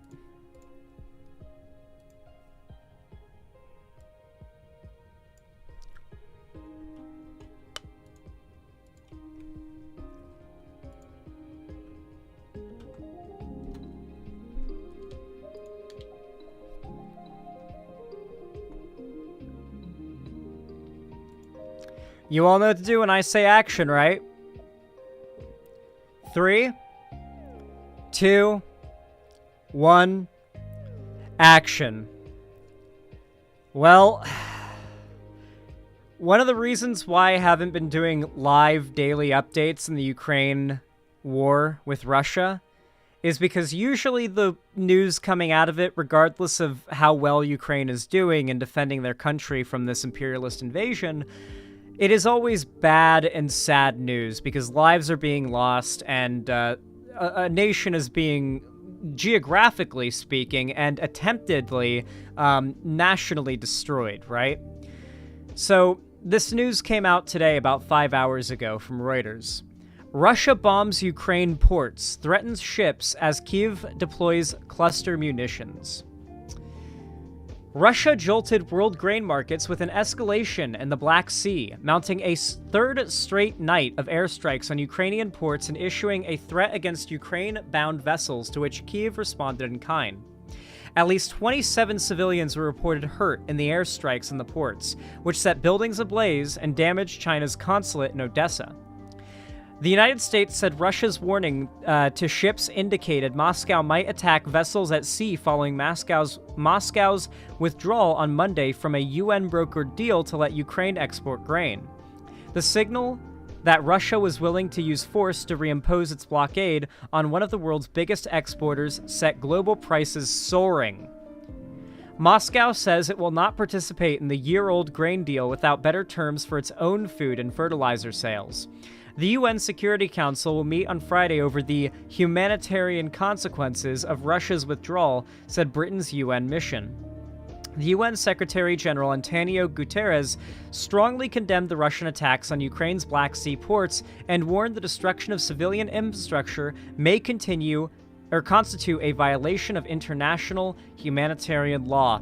Whoa! Wait, really? This might be Russia committing another war crime? Wow. That's not like them at all. Russia committing war crimes in Ukraine against the civilian population and their infrastructure? It's nothing like them. How could you accuse them of such a thing? These attacks are also having an impact well beyond Ukraine, said UN spokesperson Stephanie Dujarric, adding higher wheat and corn prices hurt everyone, especially vulnerable people in the global south. Kyiv is hoping to resume exports without Russia's participation, but no ships have sailed from its port since Moscow pulled out of the deal, and insurers have had doubts about whether to underwrite policies to trade in a war zone. Since quitting the deal, Moscow has rained missiles down nightly on Ukraine's two biggest port cities, Odessa and Mykolaiv. Thursday's strikes appear to be the worst yet. Odessa's regional governor, Ole Kipper, posted on an image online of China's consulate building with broken windows. It is located in Odessa's city center just across railway tracks from the port. Apparently, weren't they... No, I think that was a different story where, like, the... Dylan told me about this, where Russia ended up bombing a hospital, a children's hospital in Ukraine. Like a completely civilian, non-military, not free game, like location. They were aiming for like some bridge nearby, but they ended up hitting like a hospital or something. Yeah, it was towards the beginning of the war. I remember we talked about that when I had Dylan on most recently. That was Lviv, I think. Yeah. The aggressor is deliberately hitting the port infrastructure. Administrative and residential buildings nearby were damaged, Kipper said on Telegram. The Chinese Foreign Ministry said the shockwave of the explosion knocked down parts of the walls and the window panes of the consulate. In Mykolaiv, firefighters battled a huge blaze at a pink stucco residential building blasted into a ruin. Several other residential buildings were also damaged. Moscow has described the port attacks as revenge for a Ukrainian strike on Russia's bridge to Crimea on Monday. It said on Thursday its retaliatory strikes are continuing, and it had hit all its targets in Odessa and Mykolaiv.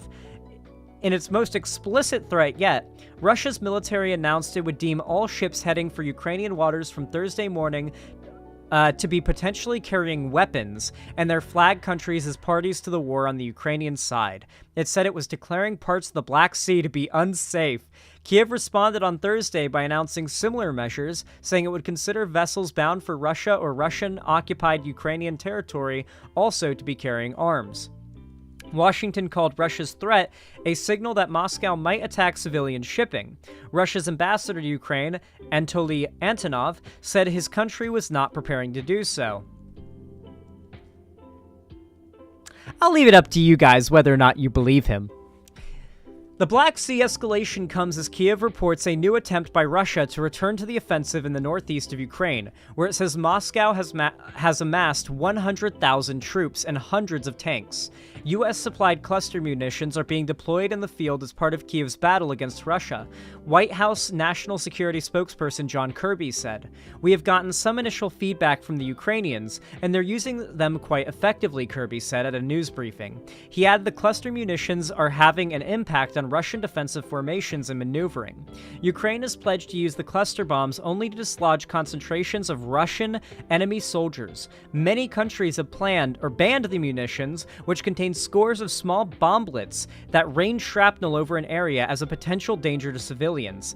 This is literally only designed to hurt civilians. All of their attacks have been designed to hurt civilians. Russia thinks they can strong-arm the governing body of Ukraine into surrender by just mutilating and murdering the civilian population. But the truth is, the people of Ukraine don't want to surrender. And they're not gonna surrender. So it's just going to be a pointless slaughter. And that's the thing that I think a lot of the, I hate to say it, well-meaning Russia stans don't realize, is that if Ukraine doesn't win, this is just going to be a slaughter. There's not going to be any liberation. There's not going to be any, like, denazification. It's just going to be a slaughter of civilians. That's all it's going to be. Basically just an ethnic cleansing. It's just going to end up being a genocide. Since last month, Ukrainian forces have been on the march in the east and the south, recapturing small amounts of territory in their first big counteroffensive since last year. But the going has been slow, and they are yet to take on Russia's main defensive lines. The Black Sea escalation pushed U.S. wheat futures up on Thursday, after they jumped 8.5% on Wednesday, their fastest single-day rise since the initial days of Russia's invasion in February last year. Major grain importers in the Middle East and North Africa have reacted calmly, however, to the end of the safe shipping corridor, European commodity traders said, and there was no panic buying. At least the outcome hasn't hit as hard as people expected, but expect bread and other grain products to see a bit of an increase in price. Inflation might go up because of this due to, you know, like, Ukraine's biggest thing is grain export. Like, their whole thing is massive fields of grain and white skies. That's literally what their flag is. Their flag is, the yellow part of their flag is a field of grain, and the blue is the sky. So it's like, they are the grain country. They do grain, and they also do a bit of corn, apparently. But, like, this is going to have an impact in the world economy in regards to grain. Like, bread, cake, anything involving, like think about how much shit goes into grain. I mean, we watched, I assume we've all watched the Last of Us HBO show? If all the grain on Earth was infected with the cordyceps fungus, the world would fall in a day. That is how much grain we consume. Cereal, fucking, my whey protein shakes have grain in them because it's derived from grain. No, it's not derived from grain. What am I talking about? Is it? No, it's not. I'm retarded. It's derived from milk. But there's some wheat proteins you can get as well. Bread, obviously. Cake, because you use flour in cake. Cookies. Oh my god. Yeah, people with celiac disease stay winning, you know? Like that's what my mom said when we watched The Last of Us show together. People with celiac disease stay winning. She didn't say stay winning, but she said, I'd be fine, I have celiac disease. She doesn't actually have celiac disease, it turns out, but she thought she did.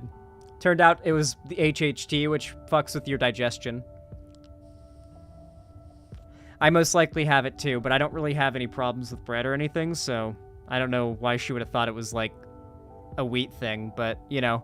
Anyway, this is going to have an impact on the world economy, and of course, this is also going to have an impact on the world stage in regards to Russia's perception.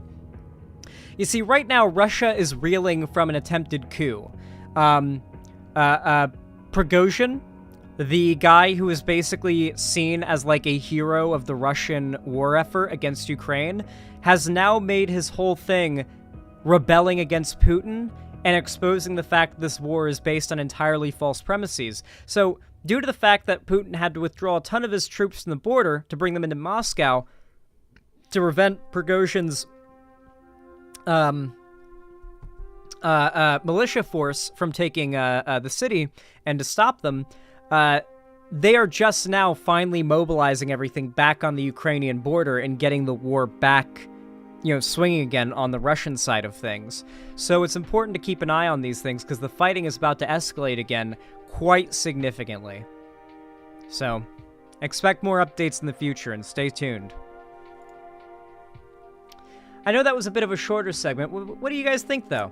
I feel like it came out pretty good.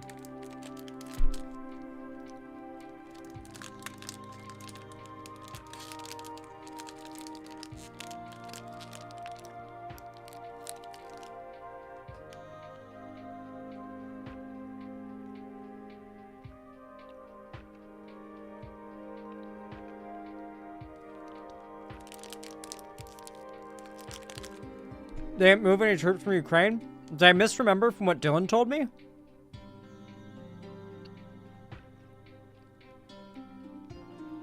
I'm sorry, I might have been wrong about that. I might have misremembered something Dylan told me.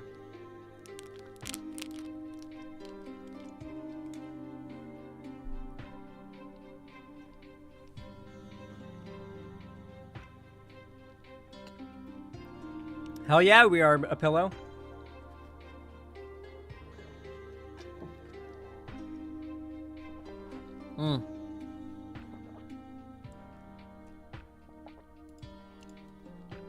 All right. Today's been a good stream. We've done a lot of topics today. And I'll be going live tomorrow as well. So be hyped for that, guys.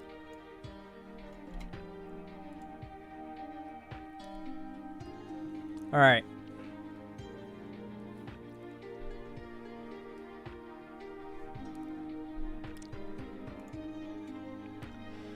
You all know what to do when I say action, right?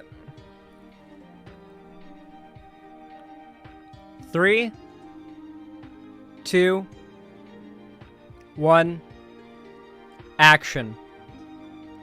So, usually when I do any video about climate change, it gets no views. Like, this isn't just me either. Any lefty content creator that does a video about climate change or its consequences, the videos do very poorly. Unfortunately, doomerism has become very, very common on the left in regards to climate change. Everyone has basically just given in and given up on any attempt to try to even lessen the harm of climate change, or even hope for the harm of climate change being lessened. They're just giving in to despair, which is just the dumbest, most, like, self-pitying, pathetic thing ever. Like, if you're one of the people who says, like, it's too late, it's too late, it's too late, and doomers about climate change, I actually think you're pathetic. I'm sorry, but I can't, like, make that thought not happen in my head. Like, the first thought that comes to my head is people who say it's too late and that's over and we're doomed and do the doomer shit are actually pathetic. I find it genuinely pathetic. You were the type of person who, in a scenario where, like, you're trapped in a building and zombies are going to get in and you are going to die, you would curl up in a ball and let them rip you apart and not fight back instead of dying fighting. Like, I genuinely think that's pathetic. Do not doomer. You have the optimism and desire to maximize good outcomes and, like, look to the future as brightly and optimistically as possible. You should always be doing that. And if you don't do that and you're like a self-pitying, like, doomering person in respect to this, I genuinely don't respect it. I can't. And it lowers my appreciation of you as a person. Your defeatism is contagious, and I don't want you spreading it to other people. Keep it to yourself.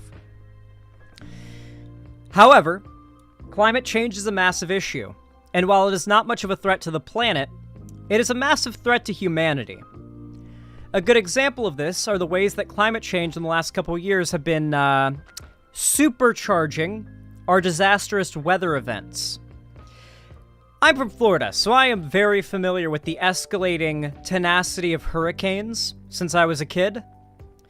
And then I moved to California, where I was able to see the blazing temperatures of the desert getting worse over the course of a few years, and the ecological disaster that is the Salton Sea. And now I've moved up to Seattle, a place that most of the places built here don't even have AC, because they were built in a time where houses here didn't need AC. It was always cool enough that you didn't need AC here when these houses were built. You just needed to worry about insulating heat because it got so cold here.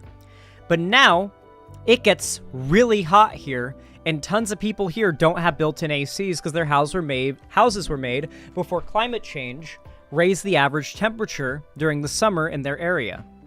They get hotter summers than they did before. Another example of this are tornadoes. If you've been paying attention to the news lately, you might have learned that we are in tornado season. And tornadoes have been happening all over the place, from Kansas to Texas to Florida to North Carolina.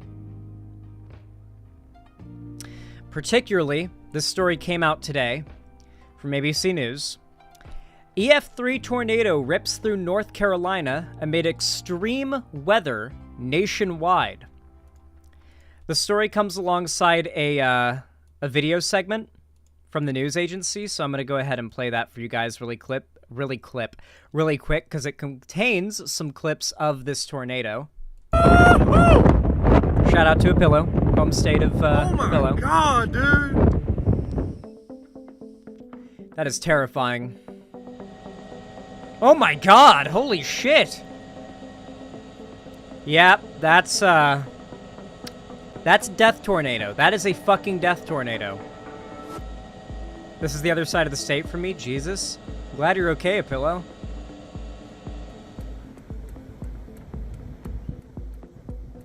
Tornado comes as torrential rain caused flooding in Kentucky, and states from California to South Florida continue to experience intense heat. This is going to happen worse and worse every year, guys. The winters are going to get crazier, too. That's the crazy part. The winters are going to get weirder.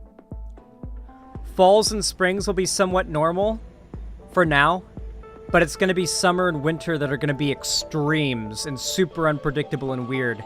And it's going to get worse and worse every year until we start reversing the trend. We can reverse it. If we implemented every change that we need, every reform and change, Green New Deal, all that shit, like, if we started becoming like if we became 100% sustainable energy, like solar and all that good shit, wind power and stuff, by 2030, for example, right? If we got there by 2030,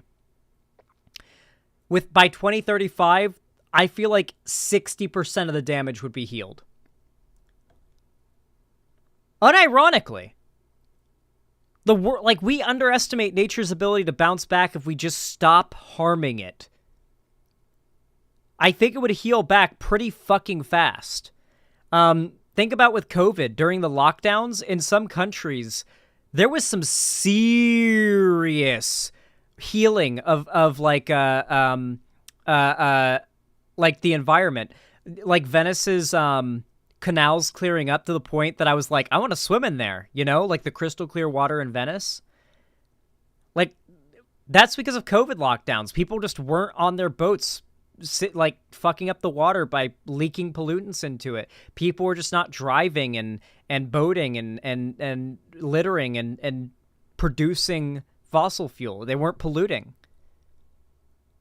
And that was just people on lockdowns. That wasn't with us having renewable energy. It's completely possible. This doomer shit is what Republicans want you to do. They want you to feel hopeless. They want you to believe that this is the future you have to expect from here on out until you die in one of these inevitable hyper disasters.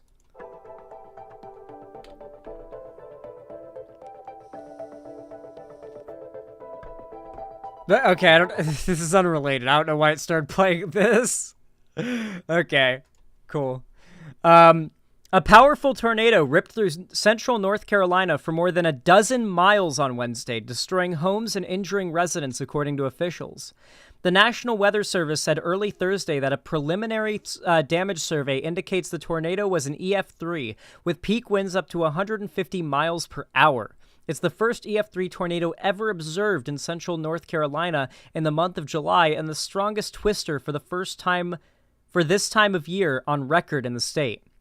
The National Weather Service currently uses the enhanced Fujita scale to rate tornado intensity based on wind speeds and the severity of the damage caused. The scale has 6 intensity categories from 0 to 5, EF0, EF1, EF2, EF3, EF4, EF5, representing increasing wind speeds and degrees of damage.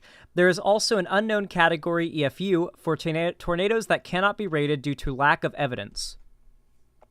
The 600-yard wide tornado touched down Wednesday afternoon at around 12:30 Eastern Time near Dorchez, a tiny town in North Carolina's Nash County, just outside the city of Rocky Mountain. From there, the twister traversed 16.5 miles over a period of about 30 minutes before lifting near the Battleboro neighborhood of Rocky Mount in North Carolina's Edgecombe County, according to the National Weather Service. While on the ground, the tornado snapped power poles, uprooted trees, and damaged buildings. Multiple mobile homes in the Dorches area were completely destroyed and removed 20 to 30 yards from their foundations.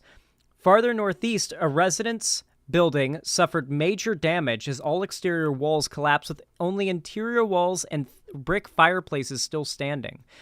The twister also flattened a metal truss tower connected to the electrical transmission line, as well as caused significant damage to metal warehouse buildings near the Belmont Lake Golf Club in Rocky Mount, according to National Weather Service. Whew. I live in central North Carolina, so thank God I was far from this. It's really scary. It's really scary that, like, we're just going to continue to see insane escalations of this until something is really done about it. But we can reverse it.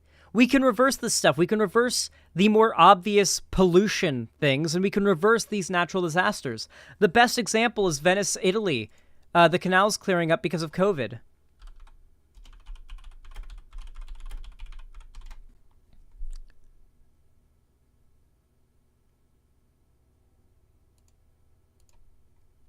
Look at this shit.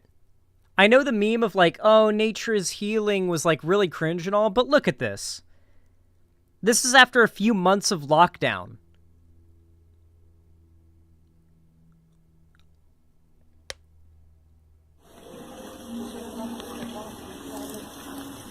There were no fish in these canals before. Fish have moved back in. I'm sure it's undone now, but like, fish moved back in. Baby fish, like populations were starting. Dolphins were coming in. That's a bottlenose.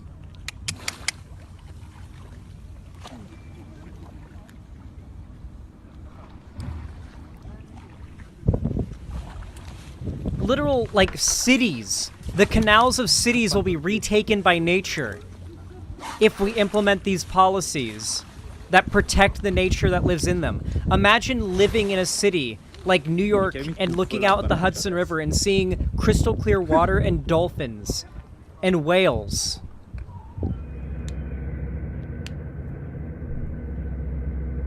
This is not an impossible future that we could achieve. You could see this in the rivers in New York if we pass the right policies to protect the environment. Internet historians said it was because of sediment settling and humans not physically disturbing the water. In large part, it's because of that, but also people aren't driving, and so there's a lot less oil on the road. There's a lot less runoff from pollution that gets into the water. There's a lot of things that pollute canals. I did an entire science project and went to the state science fair on it and shake the governor of the state's hand at the time. I'm very familiar with what pollutes residential canal water. Ragazzi, Piggy. per il coronavirus. Listen, guys. That's after a couple months of lockdown, okay? Not even serious environmental reform. Just a couple months of lockdown. Do not doomer. Use the fear you have, the despair you feel about the future as motivation. Do everything in your power. And that's what we talk about on this channel. Things that you can do within your power to help these things. And it starts in the local level. Vote in your local elections. Vote for your local judges, your local mayors, your local school board officials. Vote for your local wildlife, like your local sheriff is a big one. Vote for your local wildlife agency heads. Whether or not the local parks and recreation, the local wildlife agencies in your area are well-funded or well-run is determined by who is elected to run it or who's elected to select the person to run it. You need to pay attention to these things because it starts on the local level. You can create an island of this for yourself if you actually take the initiative to improve your community. But don't neglect the national or the world scale either. But obviously, where you have the greatest effect is your community. And the smaller your community is, the more of an effect you can have. So yeah, Please, don't doom her. Don't give in to the despair. It's what the Republicans want.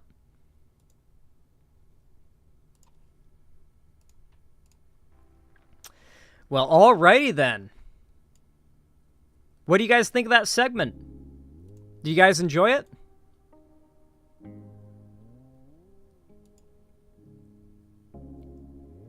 Did you guys enjoy that segment? I certainly hope you did.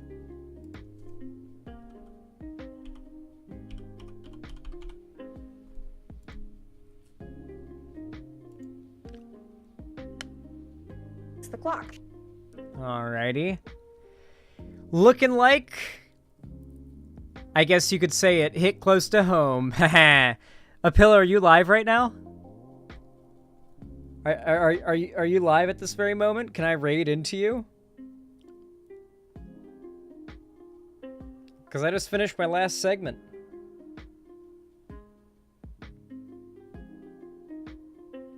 I'm ready to go live now. Hurry up, Apillo, do it, do it, do it, do it, do it, do it, do it, do it, do it, do it, do it, do it, do it, do it, do it, do it. Go, go, go, go, go. Go live quick, Apillo. Before they leave.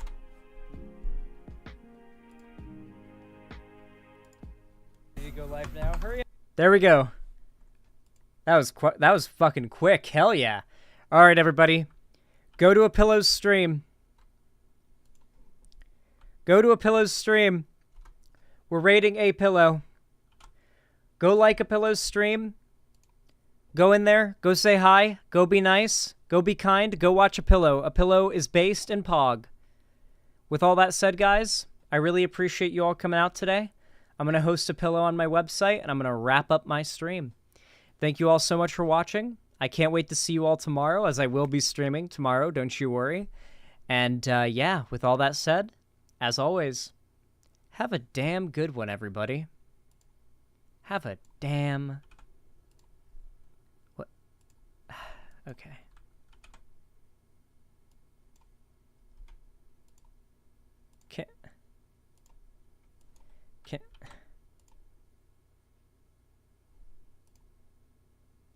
There we go, it worked. It's really weird trying to host the web. It's weird, okay? All right, I love you all. Have a good one. Doo-doo fart.